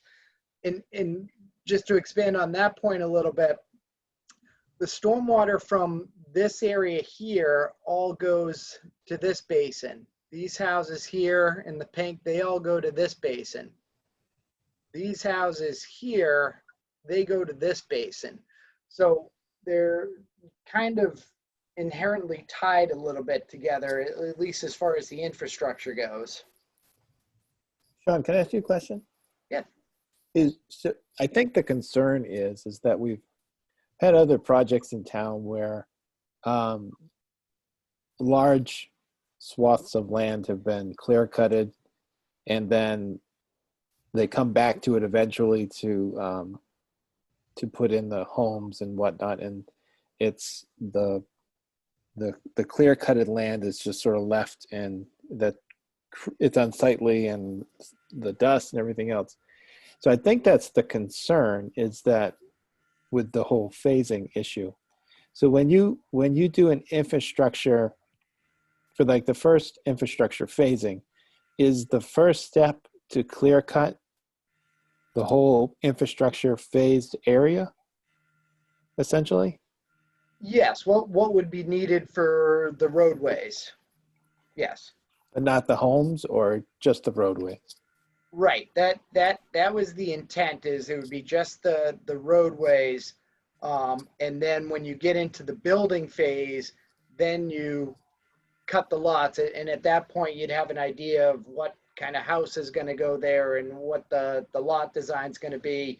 The lot's going to need to be designed with an infiltration chamber and things like that. So there's going to be some site-specific, lot-specific plans and engineering required. But yeah, that's the idea. So there's not going to be a clear cutting on mass. Then it's going to be, this is where the road goes. This is what we got to clear out. This is where the detention basin is. We got to clear it out here. But the actual home lots are still going to retain whatever it is that's out there now until it's time to build those home lots. Yes, and that's the intent, and that's what I think I've represented to this board. I'm thinking, Jim, did we have something on that in the conditions? There is something in there. Yeah, for the before infrastructure clearing, that we would go and wrap mature trees that could be saved. So, I think maybe we could even expand upon that. That you have the limit of work cited here. Perhaps it's another. I don't know what the depth of the lots are offhand, but maybe it's like 50 feet or something like that on offset, that they put the silt fence down for the initial clearing. That allows for the potential preservation of mature trees in the rears of the outskirts. So you have basically your out open space, and then you have another offset of 50 feet where you have the no disturb for when they come to clear cut. That would stay well out of the way of the roads, and then also you might be able to save a few trees here and there too. Jim, can you hear me? Yep. If you go to the next paragraph on your conditions, it says, prior to the start of clearing for each infrastructure phase, the applicant's representative will meet with the town planner and conservation to determine which, if any, mature vegetation can be preserved. Any mature vegetation, you can pick it up. That addresses some of this. And again, it was expressed to us at the last meeting that they want the potential buyers to see a wooded lot, determine what type of house they want, how they want it angled, again, what style. And then together they will determine trees have to come down and what trees can stay. Is that a correct assumption of our discussion last month? That's what I recall, Mr. Chair, yes. And we can just tighten that up in language here if we need to, Jim, correct? Yeah, we could certainly, if that's the board thinks that's a good option, we can certainly add some additional early buffering before lots are cleared, so that we can maintain some vegetation. We certainly could do that. Yep, Bill, if you don't mind, I had a suggestion that the first sentence should read, mature trees and vegetation shall be preserved whenever possible. And that And then I would strike the if any portion of that. Determine which mature vegetation can be preserved. And that I think I like your suggestion, Jim, of having what you just articulated with the buffering, and then perhaps there's 2 rounds of this kind of, I think we can keep this tree. The first round would be sort of in the infrastructure discussions, and then with regard to the individual lots, unless you think that's extreme. No, we can definitely add some language there.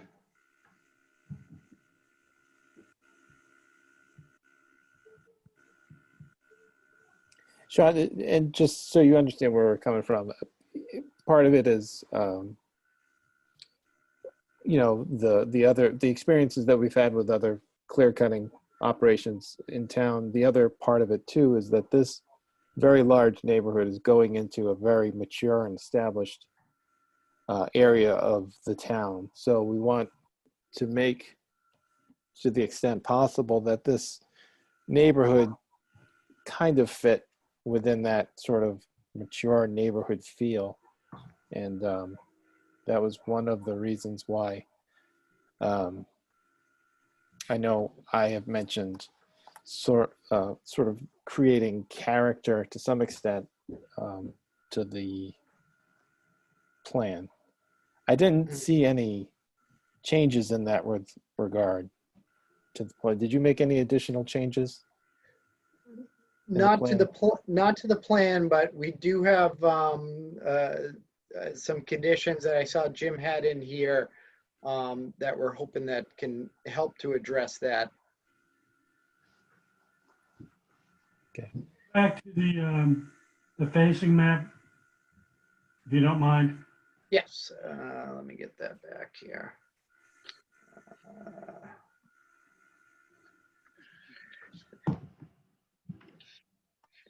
Okay. Can you enlarge the green portion, please? Something okay, right here, okay. And I appreciate the fact we've had a long process and we've worked well throughout this process. But a couple of things caught my eye. I understand the need for a temporary stormwater basin. The stockpile area and the laydown area. We like to have it set up. I don't want those to become future quote unquote triangles as we leave one phase to another. You follow me? Mm-hmm. So I wanted somewhere outlined that any temporary storage areas, stormwater basins or laydown areas are removed before you leave that phase. Mm-hmm. This is stuff we want to prevent from happening. Okay. You follow me? Yes. Yep. I don't think it's unrealistic. No, I agree. Have And any other areas? The other colored areas? yes, we have temporary stormwater basins, some stockpile areas. But yeah, and I understand where you're coming from. And I think, we have some notes here about how the phase has to be stabilized. And that means that, there's grass growth, and I think we had something has to be acceptable. We have prior to the commencement, construction of each infrastructure phase, sediment control should be installed and subject to inspection approval by the town planner and conservation agent. So if we need some additional wording on that condition to clarify that intent, that seems fine. I get what you're saying. Okay, Jim, you want to continue? Okay. Let's see.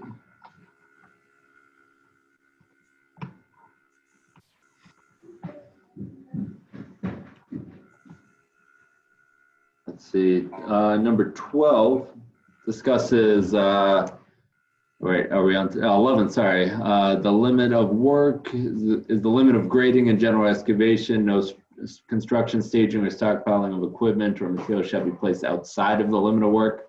So no going to another site and dropping off material. You got it inside the limits of work that are obviously defined on that plan. Number 12, hours of operation. I think this was discussed a couple times during the hearing. Monday through Friday, 7 to 6. Saturdays, 9 to 6. No construction shall take place on Sundays or any holidays. All construction-related parking shall be conducted on-site, so no parking, on Silver Lake Road or Center Street or anything like that. Everything is within the site, inside a construction entrance. One thing I need to strike is pursuant to 780 CMR 33. That's actually 40B language. But if construction activity ceases for longer than 30 days, then written notice shall be provided. And so that we can make sure that everything is shored up and in good shape. Jim, can I interrupt you for a second? Yep. So is that in a particular phase? Is that in the overall project? Period. Yeah. If anything, if the construction activity period ceases for 30 days. Okay. If construction is temporarily suspended during the growing season, everything will be stabilized essentially. Slope steeper than 3 to 1 shall be stabilized with netting, pinning during suspension of construction. Utilities, everything underground. Don't want to see a utility pole anywhere in the proximity. Yep, go ahead. In regards to 14, we're talking about trenching. I don't remember the name of the law, but this does not prevent them from covering any trenches unsecure during construction during the day. Oh, no, absolutely not. I mean, if there's open trenches What that is are, that law? It's a girl's name. yeah, I know. I can't think of it off the top of my head either. But Jackie's Law. Okay. So yeah, no, they'll have to adhere to that 1 and 2. Will definitely any open trenches have to be covered. Okay. Yeah.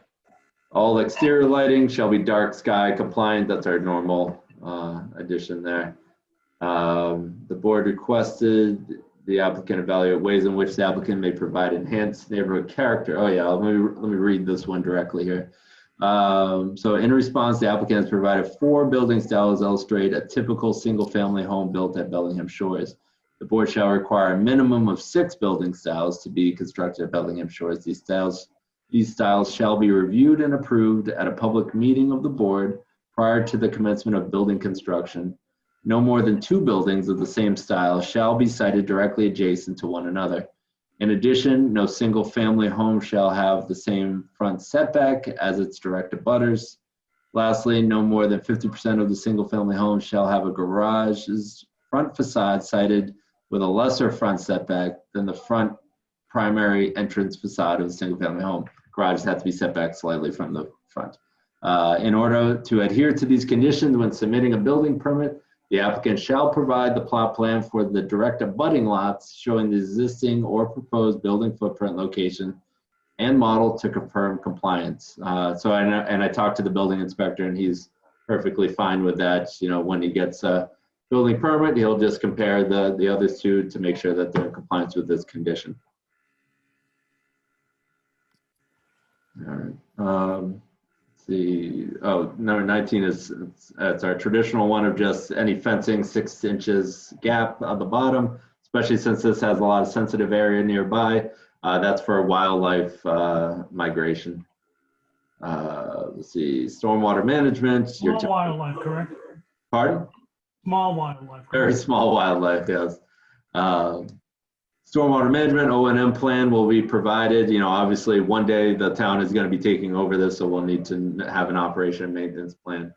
Long-term compliance of this. So no land therein shall be sold or no lot line or structure altered, shown on the plan so as to increase the extent of the nonconformity. So one thing to be mindful of here is that we're creating a whole host of nonconformities. So we're having a lot of undersized lots here. So, you know, one day when the zoning board receives an application to subdivide one of these 10,000 square foot lots, you'll know that it's a non-conforming lot and this is how it was done. So there's no further subdividing essentially of these lots. Number 22, this was actually discussed at the Conservation Commission meeting last night and agreed upon prior to the issuance of the 90th occupancy permit. So that is, you know, towards the end of the project, a security agreement satisfactory to the planning board and DPW for the secure the permanent maintenance of the stormwater system at the net cost of $19,000. So how that number came to be, 1,900 is what DPW has quoted for maintenance of these structures annually, and our planning board regulations state that an applicant is required to fund for a 10-year balance. So that's how we got to the 19,000. Excuse me, Jim, may I jump Yep. in here for a second? On number 19, the stormwater O&M manuals. We had talked a little bit about with the geotech and the clay basin, and that would be something different for the town. What's your thoughts about needing some language in there as far as providing, you know, the geotech providing some information to allow DPW to maintain it? Yeah, that makes a world of sense. Having the geotech maybe review the O&M plan for that and offer comments and guidance, perhaps that could be part of the scope. Thank you.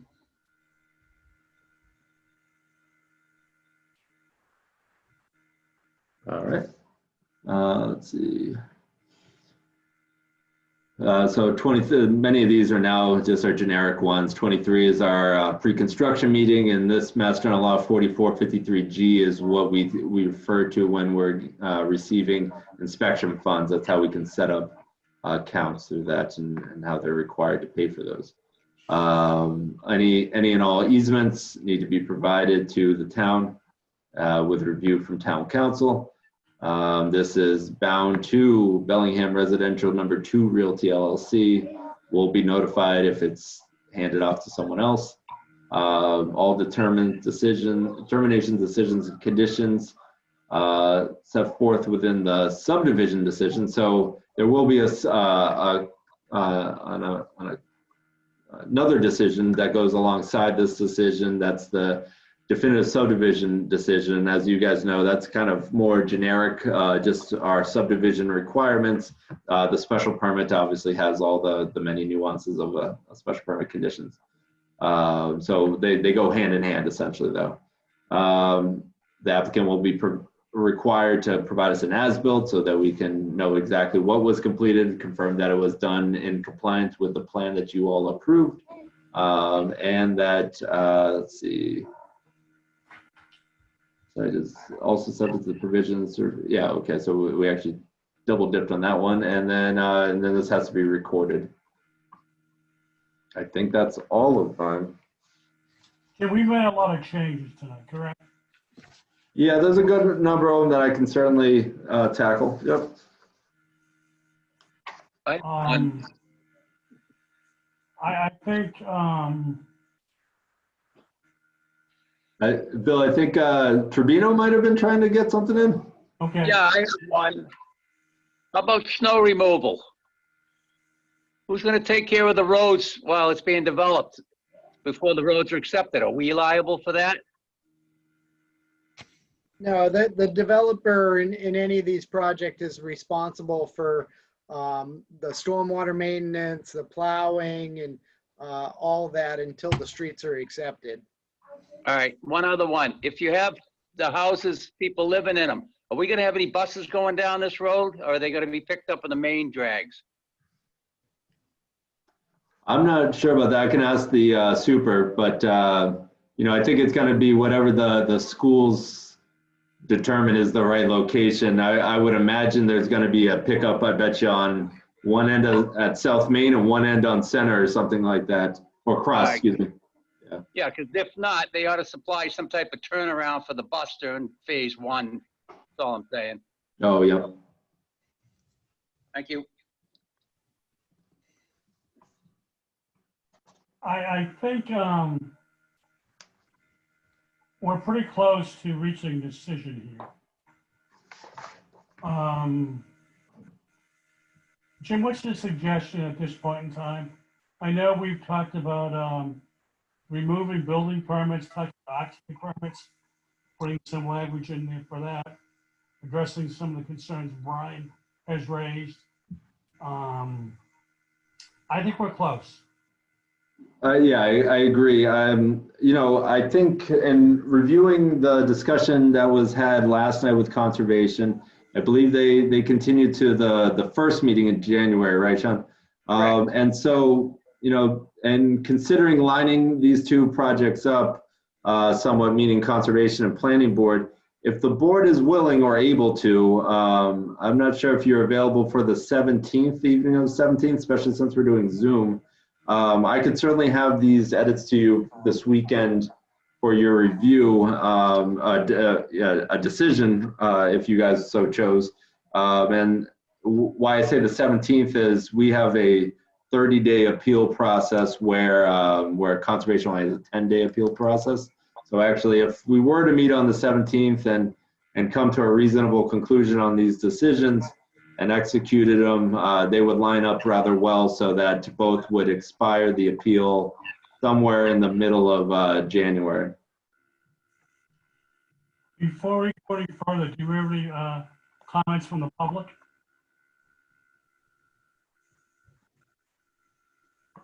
I do not see any. Okay.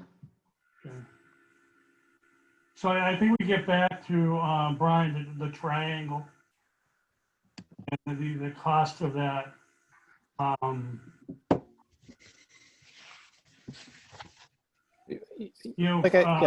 don't want to spend your money, sir, but for a multi-million-dollar project, I think we're about $25,000 away from drafting a decision. And I hate to see it go away because of stubbornness on either party to that triangle. And I think that triangle does need to be refurbished as best we can. And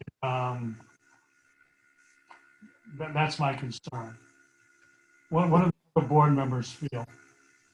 Bill, if I can say it another way, this is a very large project that's very impactful to our town. It's, like I said, it's going into a matured neighborhood. Not obviously it's wooded now, but the surrounding neighborhoods are matured.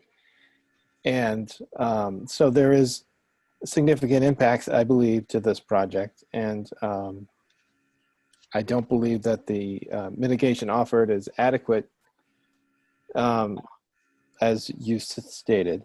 I'm also disappointed that despite the number of times that I know I've said it and I know other people have said it, that we wanted to see some sort of effort made to give this development some kind of character. And I appreciate the effort, Sean, that you've made. You've added more trees and screening when we asked, and still, I think there's got to be something that can be done so that this isn't just a wide open development in an area that, like I said, that is surrounded by mature neighborhoods. And I just don't understand why there's nothing. You can't put some walls around some lots. I mean, I don't do this for a living, but there's some lots that, you could maybe put a little small wall around so the lights don't go into their homes when cars drive by. I don't know, just something to make this, and I realize that the applicant's shares we have the same goals, and that he wants to make this an appealing neighborhood for people to purchase the homes. So I'm disappointed in that regard as well. Liz? Yeah, my only comment about the, donation in the triangle area, you sort of talked about how the town had given an overestimate.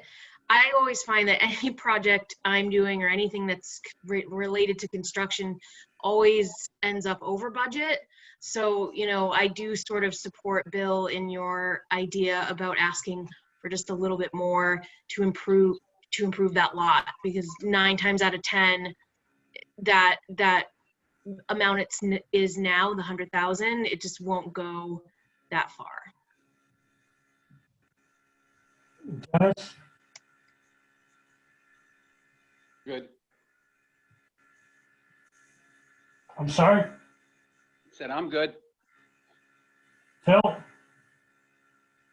I think I made my comments earlier about, you know, there needs to be, you know, the triangle piece has to be in good shape to start with. You know, I don't disagree with you as far as, you know, the estimates that we received. Even we had 2 estimates and they were both above this. So, yeah, I agree with you. Taking our consideration and my consideration, the board members, about the triangle of the neighborhood. What's the applicant's feeling? I know you can't, you have to speak from in some degree. But I think we've come a long way. We have, and I think, you know, I stated kind of our position before. I mean, beyond this donation of the $100,000, there's a lakefront property that's being donated to the town. And as I listed in our mitigation letter, we're also providing public sidewalks where there are none on 2 streets. We're providing a sewer extension through our property that the town can connect for the future, which is to no benefit for us. So, and there's also almost 95 acres of land that's being given to the town, being the town proper or the Conservation Commission. Some of that land's going to be used for potentially a municipal drainage basin that the town desires. So I'm struggling with the notion that there isn't enough mitigation being provided with this project. You know, yes, we understand it is a big project, but there's a lot of cost on the applicant that they're providing for this mitigation. So I don't know what more I can say about that. I'm certainly not authorized to, you know, agree to any more monies. If that's the board's desire and their position, all I can do is I can take it back to the applicant and discuss it with them. More important than the money, I want to pick up and address the concerns a lot of us have raised about the flavor of the neighborhood. Mm-hmm. How do you feel you've reached that? And is there anything else you can do to provide us more flavor? Well, and I think I've mentioned this before too, is, and I know Mr. Salisbury's mentioned this a lot, and the chair as well. It's a subdivision, so, you know, adding things on certain lots is not, you know, how they're gonna, by adding those now is not going to be beneficial to a buyer. It's going to increase the cost of the lot. Do they really want that? That being said, somebody may want to do that when they develop their lot, and, you know, they beautify, make improvements. When they build the lot, they may specify they want a certain amount of trees out front in addition to the street trees, or maybe they want a retaining wall to better blend with the grades or whatnot. But these are also going to be dependent on what the house style is, what the buyer is looking for. There was some mention of maybe like a pocket park or something like that, but this is a street that ultimately is going to be a town street. So then there's the question of the ongoing maintenance and what's going to happen in 5 years. Nobody really cares about it. It's just going to go to the wayside. So it's a difficult question. I understand the point in the question. I get that. And that's what we tried to do a little bit with the condition, I think, and that Jim proposed. And we talked about that in trying to create some, maybe not visual interest, but prevent the row cookie cutter by separating houses using kind of more the site design and the house location, the different architecture, things like that, to provide more of that difference as you're traveling through the neighborhood. All right, well, my viewpoint, and it changed in the past 3 minutes. And I don't mean to be harsh on your choice of words, but we all live here. And these will be residents of our town. People are going to choose to buy here because they like Bellingham and they want to sell here and, you know, grow families and become part of the community. It's only a 2-word difference, but we don't view this as a subdivision. I hate to disagree with you. When this is built and you're long gone, this board members have changed over. This is a neighborhood. It's not a subdivision. And I think we need to keep that in mind. I know it's a slip of the tongue, but this is not a subdivision. People that live here become our neighbors. You know, I've lived here since the mid-'80s. And it's called a neighborhood. It's not called a subdivision. We have other neighborhoods in town that have grown up as this town has grown up. And they're not referred to as subdivisions. They're referred to as a neighborhood by a street or an area of town. So I think we're trying to retain that flavor moving forward when this is done, that it's a neighborhood and it's not viewed as a subdivision. I just want to get that off my chest. What does the board feel? Do we want to have Jim update these and then discuss it more on the 17th?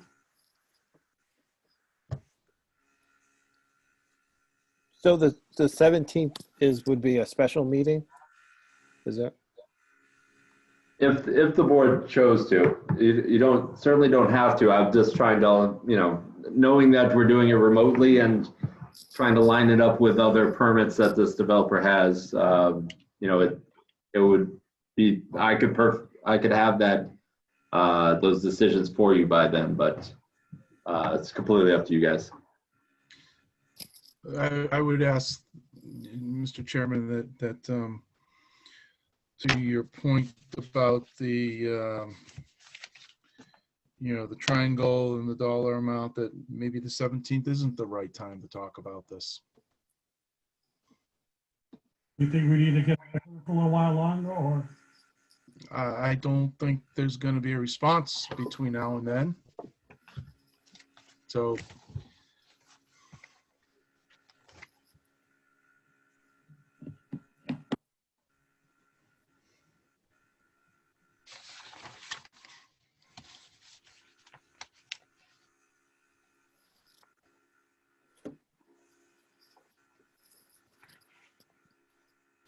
Jim, I would like to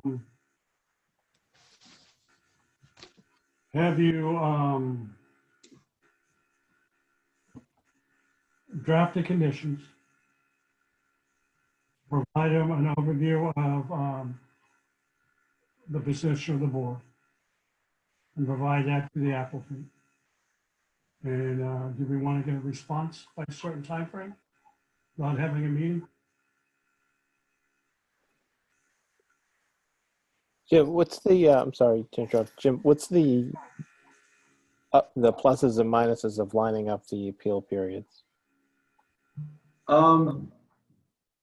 There's not urgency to line up the appeal periods. It makes it just cleaner in all regards. That makes it so that we know, we're confident that planning board and conservation are moving along side by side. We're working off the same plan, but so that we would complete the decision. We know that the plan set referred is going to be the plan set referred to in conservation.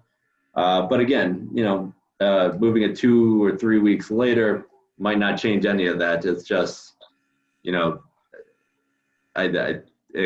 an opportunity there for the 17th. But again, if the board chooses or can't do the 17th, by all means. And if I may, Mr. Chair, Certainly.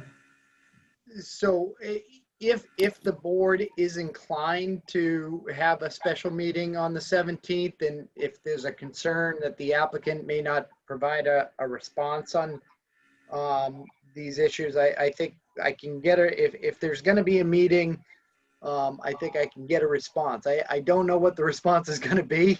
Well, I'm not asking you for that, by the way. But yeah. So Bill, I just want to confirm. So you wanted me to draft a decision reflecting all the amendments that the board has discussed, and also to wait to see if there's any additional feedback from the applicant and provide that to you. Yeah, maybe give them a draft copy of what we have, Yep. and along with the minutes, a draft copy of the minutes. Sure. Is anyone objecting to that on the board? A list of the revised conditions or a decision? Revised conditions. I'm fine with that. You're talking about a draft of the meeting minutes, right? Clearly a draft Yes. and not approved ones. And that's for what timing? The 17th, or are we talking January? Jim would have that out probably early next week, Yeah, I could probably have it out tomorrow. It's not. and then we get a response and, go from there. When's the earliest that we would have to notify the public of having a meeting on the 17th? When's the last time we could make that decision? Well, if you guys voted to do that, we would just send it out tomorrow. Amy will feverishly get there at the office tomorrow and do it. But no, the requirement's not till Tuesday, next Tuesday. But I do think that this meeting has to be continued to a date certain. Correct. Yeah. Mr. Chairman, is there any benefit to having this early? I mean, to me, this has been 2 years. No, there isn't. Then I would be willing to talk about moving this to either January 14th, which is a date certain, or even January 28th, which is a date certain. I'd like to hear the rest of the board's opinion on that before a motion's made.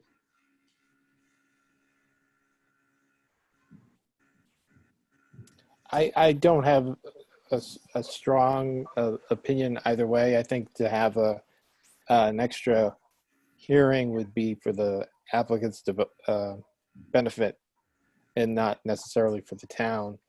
If we want to extend that courtesy to see if there's something that we can do to bridge the gap that we have in terms of the issues that we've talked about and the revisions to the conditions.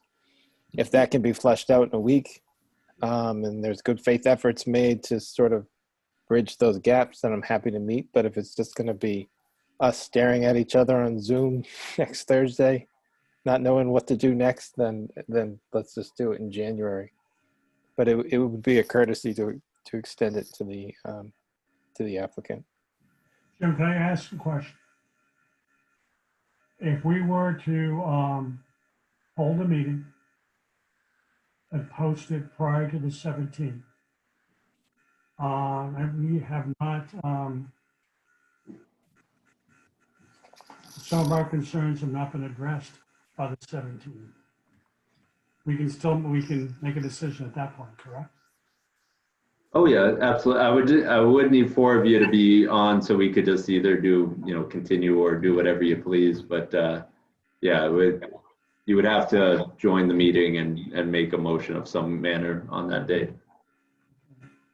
And I just wanted for the last time, reach out. There's no one from the public who has anything to say, and we've been asking for this input for a while at every meeting. And Jim, if I'm not mistaken, we've had 2 focal points of discussion from the public, from 2 neighbors. I believe one was the loss of potentially some land on Potter Circle. And the other one was an issue addressing Butters Pool.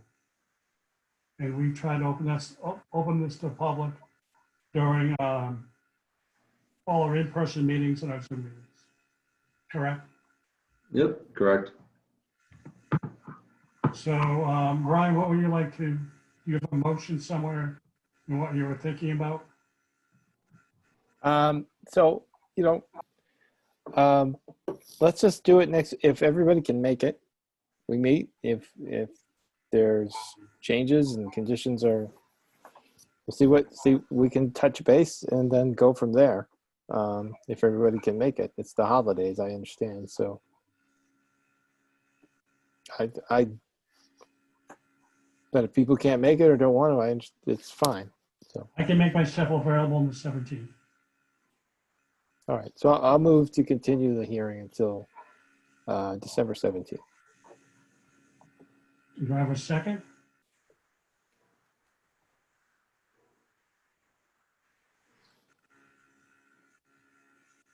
Dennis? Good, I'll second that. There's a motion on the floor to continue this meeting until the 17th of December. All those in favor, please signify by saying aye. Aye. Opposed? That motion passes. I want to thank Eklund for his time and appreciate the fact that, how far we've come. And I know you've come a long way.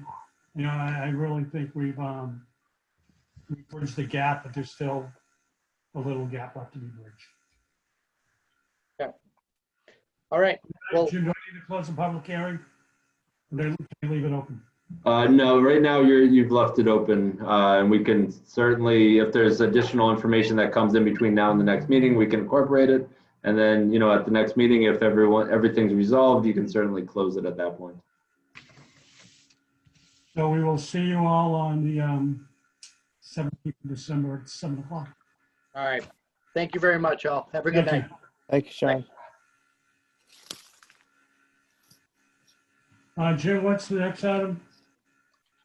All right, the next item is a new public hearing for 0 South Maple. And if I could just quickly read off the public hearing notice. Please. In accordance with the Town of Bellingham zoning bylaws, section 240-16, development plan approval section 240-54, stormwater management, section 240-60, flexible parking options, special permit, the planning board will hold a public hearing on Thursday, December 10th, 2020 at 7 p.m. in the Arcan Meeting Room in the Municipal Center. The general public may participate by utilizing the virtual meeting option found on the town's website, bellinghamma.org. The applicant is Eastland Partners, Inc., and owner CX3 Properties, LLC, proposed to construct a 9,600 square foot industrial building with associated improvements at 0 South Maple Street in Bellingham, approximately 25,500 plus or minus square feet of land shown on Assessor's Map 57-8 zoned industrial. The plans were prepared by Turning Point Engineering, P.O. Box 969, Milford, Mass. 01757. The applications and plans may be viewed at the Planning and Zoning Office or Town Clerk's Office of Municipal Center, 10 Mechanic Street, Bellingham, Mass. During regular municipal business hours. For questions, please contact the town planner. Motion to open the hearing? So moved. Have a second? Second. All in favor of approaching the public hearing on 0 Maple Street, please signify by saying aye. Aye. Aye. Aye. Opposed? Motion passes. Jim, can you give us an overview? Yep, so what you have in your package tonight is the first go at it. So the applicant here, you may recognize Steve O'Connell. He's back under a different name, but he's returned and he has an application for the industrial building for both the development and special permit for the reduction in parking. You also have the elevations and floor plans, and you also have the plan set in hand. Lastly, you have my staff checklist, which, you know, as we all know, just goes right down that the bylaws of the development plan. Jim, before we go any further, just to be transparent, I just want to clarify, Mr. Paul and I are not related whatsoever. You beat me to it. Good evening. Thank you all. Good to see you all. Steve O'Connell from Turning Point Engineering on behalf of the applicant, which is Eastland Partners, which is a land development company and construction company, and on behalf of the owner also, CX3 Properties, for a proposed retail/warehouse building at 0 South Maple Street. It's a undeveloped vacant wooded lot that consists of 25,500 square feet of land. It's located in the industrial zoning district. As Jim indicated during the reading of the public hearing, it's development plan review, stormwater permit, and in this particular case, a special permit for a slight reduction in the required parking. The applicant proposes to construct this building for a prospective tenant. The building will be 9,600 square feet. Portion of that building designated for a little retail component is 2,400 square feet. That'll contain a customer showroom with a service counter, several small offices for employees, staff, a little conference room, break room, and restrooms. A bulk of the total building size will be dedicated as warehouse, 7,200 square feet of warehouse space, containing racks that store products sold to customers at the service counter, which is illustrated on the floor plans, which I do have a slideshow that I'm happy to run through. I just wanted to cover a few of these kind of important items. Jim, would it be appropriate to share my screen just so we can have an overview while I talk? Yep, go for it.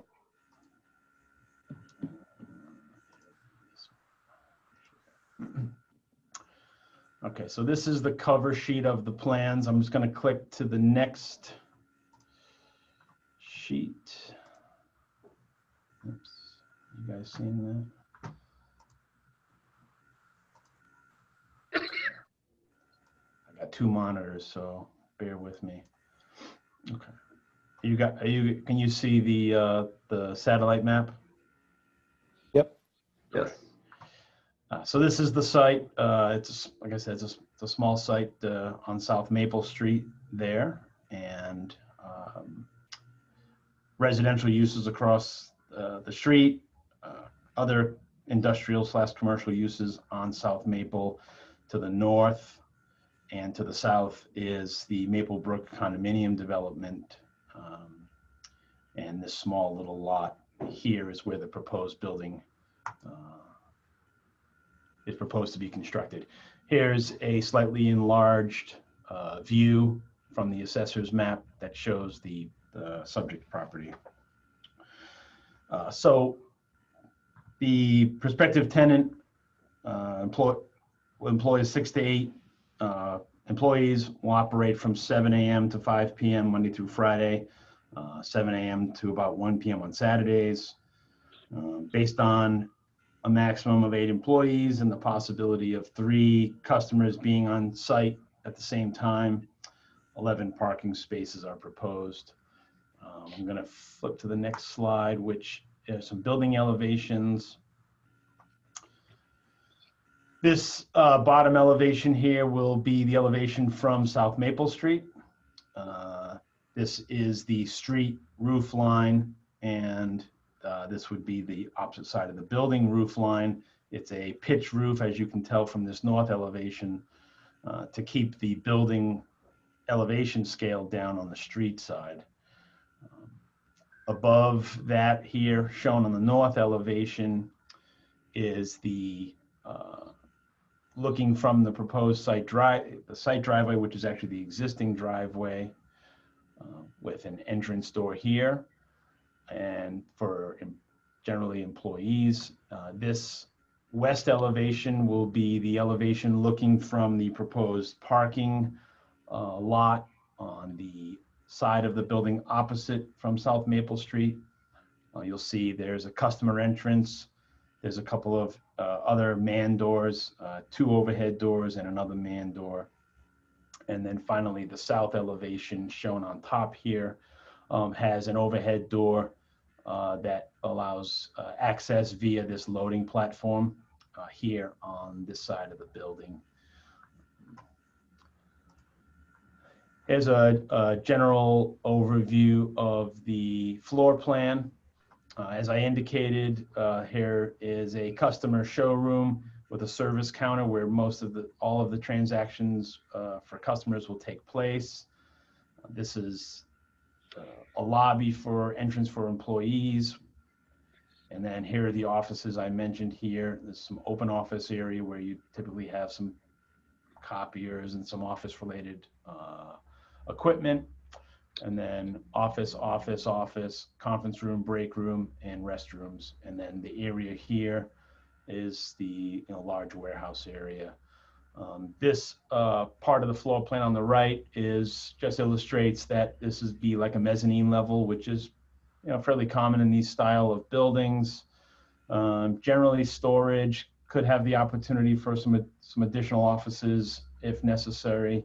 And then this large part of the building is all open to below because the warehouse section goes to the ceiling, typically taller than than the office part of the building. So this next slide describes the project overview, which I had started to read to you, and I'll continue to do that here. The prospective tenant, as I said, will employ 6 to 8 employees. Operating hours from 7 a.m. to 5 p.m. Monday through Friday, 7 a.m. to 1 p.m. on Saturdays. Based on 8 employees and the possibility of 3 customers, 11 parking spaces would be adequate to operate this business efficiently. We have 19 spaces provided. So certainly more parking available than is needed for the proposal. Also, the prospective tenant will have 1 trailer truck trip and 1 to 2 FedEx or UPS trips per day for the delivery of inventory for the products that they sell. To provide screening for abutting properties, specifically the 2 residential dwellings located across the street, which if I go back to this slide, you can see at 62 and 60 South Maple Street. Access to the proposed building will be gained through an existing easement over the existing driveway that currently services 47 South Maple. So if I go to this slide and I zoom in, you can see, sorry, the large building in the back here is 47, and this existing driveway that services that building will service the proposed building on this undeveloped lot. So there'll be no new entrance out onto South Maple Street. Therefore, no new traffic patterns for vehicles exiting, shining headlights onto residential properties, etc. So also, as I indicated, no new access drives from South Maple. In addition to these site design considerations that we made, landscape plantings are proposed on the street side of the building. While the site's currently undeveloped and contains 25,500 square feet of land, a 9,600 square foot building represents 37% lot coverage. The building will be serviced by town water with an on-site private septic system in compliance with Title V. Based on Title V design flow criteria, we would have to design a septic system for 215 gallons per day. That's the equivalent of a slightly bigger than a 2-bedroom house. soil conditions on site that we found during soil testing were very favorable, coarse sands and gravels. So in addition to the applications enclosed herewith with the planning board, this project will require a sewage disposal permit from the Board of Health and the building permit from the Bellingham Building Department. No other required permits are anticipated or known at this time.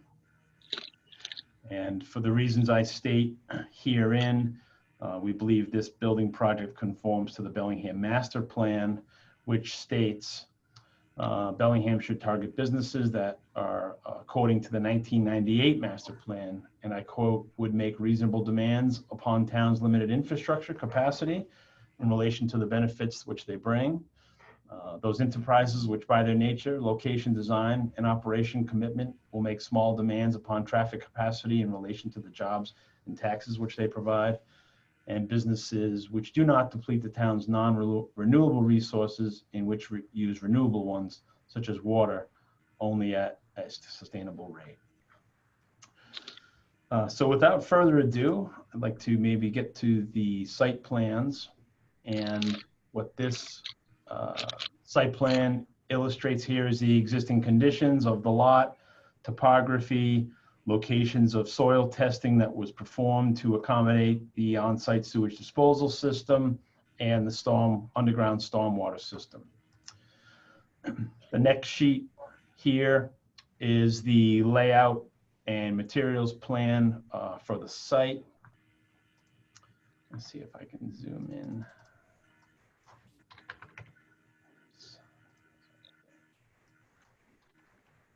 Guess I cannot zoom in more than that. So this plan illustrates how the site will be accessed from South Maple Street, the existing site driveway. So vehicles, trucks will enter here, and then off of this site driveway will enter the premises off of this site driveway here.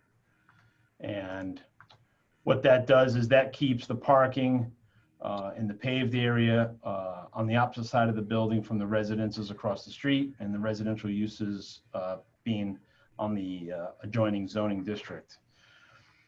So we've secured an easement from the abutting landowner here at 47 that will allow vehicle circulation through this proposed drive aisle, exiting here if necessary through this existing drive aisle and back out the driveway. That's the maneuver that most trucks would be expected to make.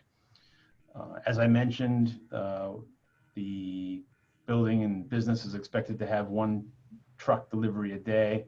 So that truck can be accommodated here at this loading platform. Trucks would enter, again, the site through here. They'd have the ability to pull up in this existing parking area and back into the loading platform. Upon exiting, they would pull forward, exit through this drive aisle, and out the existing driveway to South Maple Street. The site will be serviced, the stormwater will be serviced from on-site underground infiltration chambers. As I indicated a moment ago, the soil conditions are very favorable for this type of drainage system. It is rapid infiltration, sandy soils, and a groundwater table that was very, very deep to provide adequate groundwater separation. So roof runoff is collected in a separate system and is fed to an underground chambers here in the front. That is clean water. Does not need to be treated like water that comes off paved and other impervious surfaces. So this is an isolated system here in the front of the building, and the runoff collected from the pavement will be collected through a series of catch basins,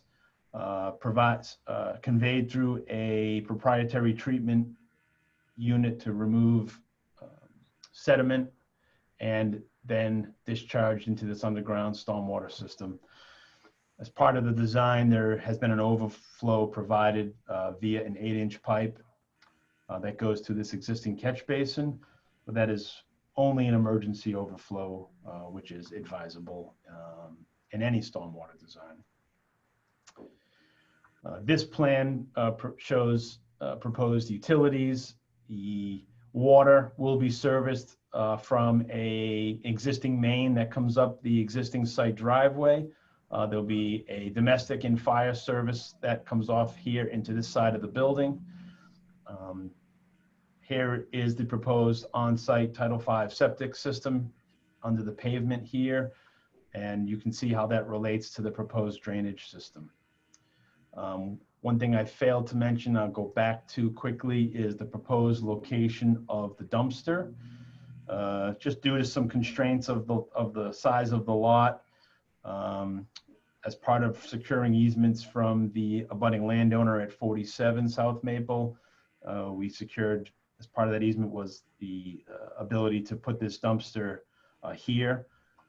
It'll be screened. Again, we think it's, approximately located for operation purposes, for pickup and use by the business, but also not in view of the residential properties across the street. As part of our plan set, we provided a lighting plan. There are no pole mounted lights proposed with this project, only building mounted.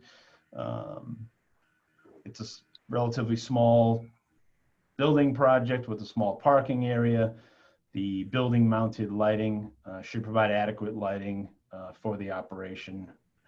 And the next plan set is the fire apparatus turning movement plan. So they're using the Bellingham ladder truck based on the specifications which are available. You can see that this would be the turning maneuver, and it can be provided adequately to provide emergency services to the building. The next slide I've prepared is the little street view of the site. So here you can see the existing driveway that provides access to the building and business here at 47. This undeveloped wooded parcel is the subject of this application. And as I indicated, access would come off of this existing driveway here. As part of the proposal, as most businesses like to have, is a business sign. So what I provided on this next two slides are existing signs on South Maple Street. Here's the sign for the FW Web business next door to the north. And here's the sign of the Van Millwork business north of the FW Web. We propose signs of similar scale, probably similar to the Van Millwork sign, which has the granite posts and a tasteful sign in between the granite posts. We anticipate that sign will be lit from the ground, provide a very nice effect. So it won't be illuminated from the inside. It'll just have a low level light on the ground, just shining up on the sign as part of a little landscape area. This final plan in the plan set illustrates the easements that are proposed as part of this project. Access, construction, and utility easement that just surrounds the property. This was provided, agreed to be provided by the owner of 47 South Maple, as I indicated. So that being said, concludes my initial presentation. And I know you've had a long night so far, but I'm happy to answer any questions you have or see where the discussion goes. Steve, I'd like to ask Jim a question. Jim, you referenced earlier the checklist. Yep. Can you bring us up to speed on that? Yeah, so I know Stephen also has a copy of this checklist. A lot of points have been hit. Basic site information is mostly there. One thing I know Stephen talked a lot about landscaping to screen from the residential abutters across the street. Did not see a landscape plan. I did see some plantings on these layout and materials plan, but I think the board typically likes a more robust single sheet landscape plan. Traffic study, again, that's the purview of the board. If the board wants something in terms of a traffic analysis, nothing was really provided. Although there was some brief discussion in the narrative regarding it, you certainly could have that discussion about whether or not something is required there. The sign, I know Stephen touched on a little bit in the presentation. Nothing was provided, I don't believe, in the plan set that showed where the location would be and a detail of what that sign would be. The environmental controls, a lot of this is something that typically the board just requests something stating that they're not going to be or are going to be in compliance with, just to give a little certification that, you're not going to be raising noise levels that are going to exceed anything, or, you've provided a lighting plan. Although I would note, it's incredibly minimal, but there is a little bit of spillover. I don't know if there's anything to kind of maneuver the light so that it angles in a different manner or something. Again, with the air quality, hazardous materials, vibrations, all this, just basically stating that, you certainly aren't going to be violating any of these items. Again, landscaping is a big one, and we're also just waiting on comments from different departments. Any comments from the board? I think we have, Steve, I think you have the list. And you have some areas where we can address some of the concerns. I have a landscape architect preparing a landscape plan. Okay. And some of the other areas that were bolded in the checklist? Yeah. As Jim indicated, there aren't too many, but the ones that are outstanding are easy to tackle. I was, going to take some input from the board and kind of prepare a comprehensive revision. The only other item I would note is, obviously we want to just vet the stormwater, and I appreciate Frank holding on for us here. But if we could just do a very small peer review to just confirm that stormwater, I think that would be helpful for us. Bill, could I ask a question? Of course. Thank you. Do you know the kind of business that's going in?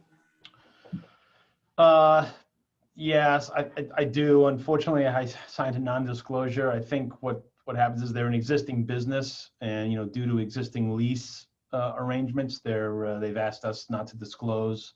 But I can tell you, I can compare it to some existing businesses that you have in town. So, like Preferred Pump, they're a retailer of large equipment or equipment parts is what I would say. So they have a very specific customer base, and they're a regional supplier. So someone needed parts for their larger pieces of equipment. This is a supplier of those parts. So larger parts too. That's why they would come in on truck. They have a forklift that would move things, off the truck into the warehouse on the racks. And then as customers came in and needed these specific parts for their larger pieces of equipment, it gets provided. So I had this conversation with Jim, and Jim identified Preferred Pump, and I said, yeah, that's very comparable from a business standpoint. But on a much smaller scale, because that's a pretty big building that they're in over there on Pulaski. So it's not like a high retail. It's no specialized retail. Yeah, low. And I indicated in my narrative and also verbally tonight. If they had 3 customers there at once, that would be significant for them, and just not a high volume retail. okay. And then the only other general comment that I would add is that to the extent that you can screen the property for the residential abutters, I think that we would greatly appreciate that. They look into, I know it's an industrial zoned area, but they currently look at it, that's currently buffered by trees. So to the extent you can preserve as much of that as you can. Yeah, we absolutely will. I'm working with the landscape architect on what we can do, because we've got that underground stormwater system in the front for the roof drain. We got to be mindful of that, but I think we can make something work. Okay. And Steve, can you try to keep as many trees as possible? Existing? Yes, please. Yeah, absolutely. I think that's always a goal because trees cost money to cut down. So if we can keep trees, we certainly will try. Thank you. Any other comments from the board? I just had a quick question, Bill. Do you Sure. happen to know what the other business is at 47 South Main Street and what kind of, do they have any truck traffic as well? Because it looks like a really tight turning radius, there's parking. If there's other trucks going to that business at the same time, does that create a problem? Does anyone know? Steve, you can probably speak to it. I can if you can't. Yeah, I mean, I don't know a lot about that business. I know it's called Premier Equipment. From what I can see on the property, they have like material crushing equipment. I believe there's another tenant in that building. I think it's a pipe supplier, and they have some outdoor storage of some pipe, but I don't know. Yeah, there's some extremely large tractor trailers that go into that location, and that's one of the reasons why the improvements to Maple Street intersection was so important, because of the tight turning movements of some of those tractor trailers that are going in there. And since it's brought up, I think we'll need to address is safety for the propane, or electrical. The fire department should be made aware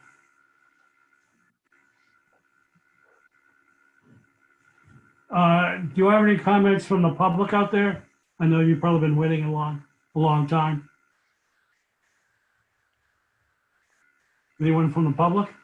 I don't believe so. So, Jim, can you just review the checklist? And then we may want to move this off to the first meeting in January. That seems reasonable. Yep. Yeah, I think I could certainly review the checklist with Stephen and get the peer review with BSC for the stormwater, and also check in with the Board of Health regarding the septic system. Do I have a motion to continue this until the 14th? So moved. Do I have a second? Second. There's a motion on the floor. It's been made and seconded to move this to the meeting on January 14th. All in favor, please signify by saying aye. Aye. Aye. Opposed? Motion passes. Steve, thank you. Thank you. Good night. Apologize for a long evening. No worries. Thank you. Good night. We appreciate it. Jim, can you give us a quick overview? Wait, how about this? May I recommend, since we've already put in a meeting for the 17th, would you like to move the master plan discussion to that date? That'd be fine. Is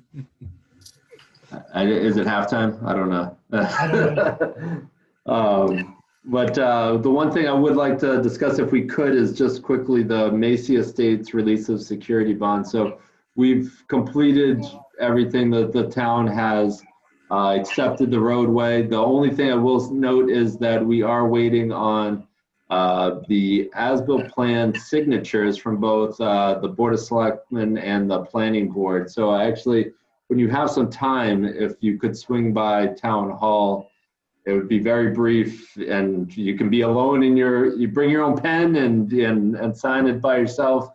But I do need your guys' signature. I should have brought it at the last meeting. And then we can formally release the bond if you guys are okay with it. I would need a motion to release that bond. So you would need a motion pending our signatures on the as-built to release the Macy Estates security bond, correct? Correct. Do I have a motion? Did you say DPW is all set? Everything's done? Yeah, everything's completely 100% done. DPW signed off on it. We have the deed. It's just the only thing we're waiting on is the recorded plan. And I realized that while we're waiting on that is because I've never asked you guys to sign it. So we just need you to sign it, and then they can get it recorded, and we're all wrapped up. All right. So What's the, I'll just so move, whatever Bill said. All in favor of whatever do I need a second? Second. Okay, whatever I said, are we all in favor of it? Sounds like we are.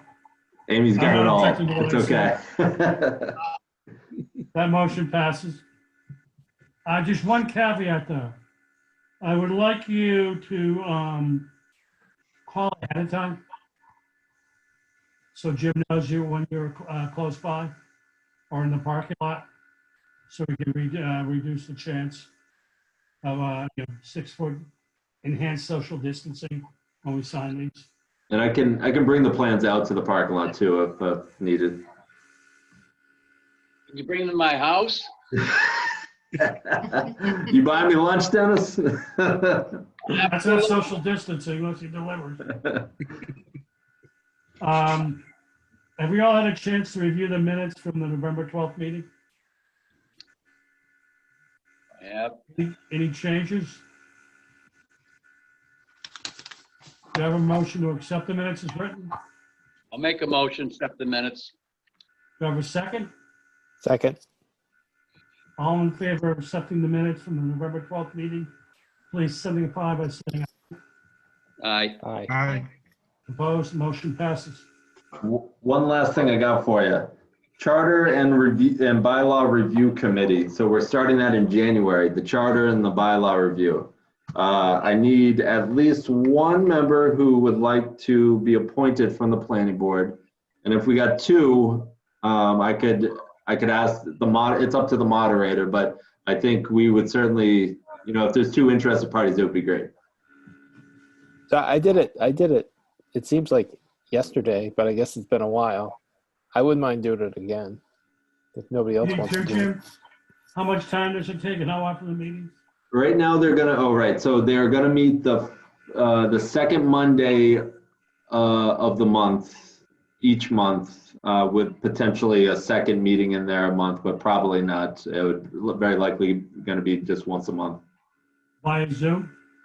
To start, definitely, but hopefully in person at some point. Is there anyone else on the board who'd like to be on it? I'm not putting a line down where you step across the line. We all step back. Okay, I'll be glad to join Brian. All right, so Bill and Brian, excellent. Thank you, guys. That's all I got for you tonight. And we don't need a motion to adjourn. So hopefully we'll be able to meet on the 17th. Thank you very much. Good night, Thank you. folks. Stay safe. Enjoy the rest of the evening. Enjoy the game. You guys. Bye.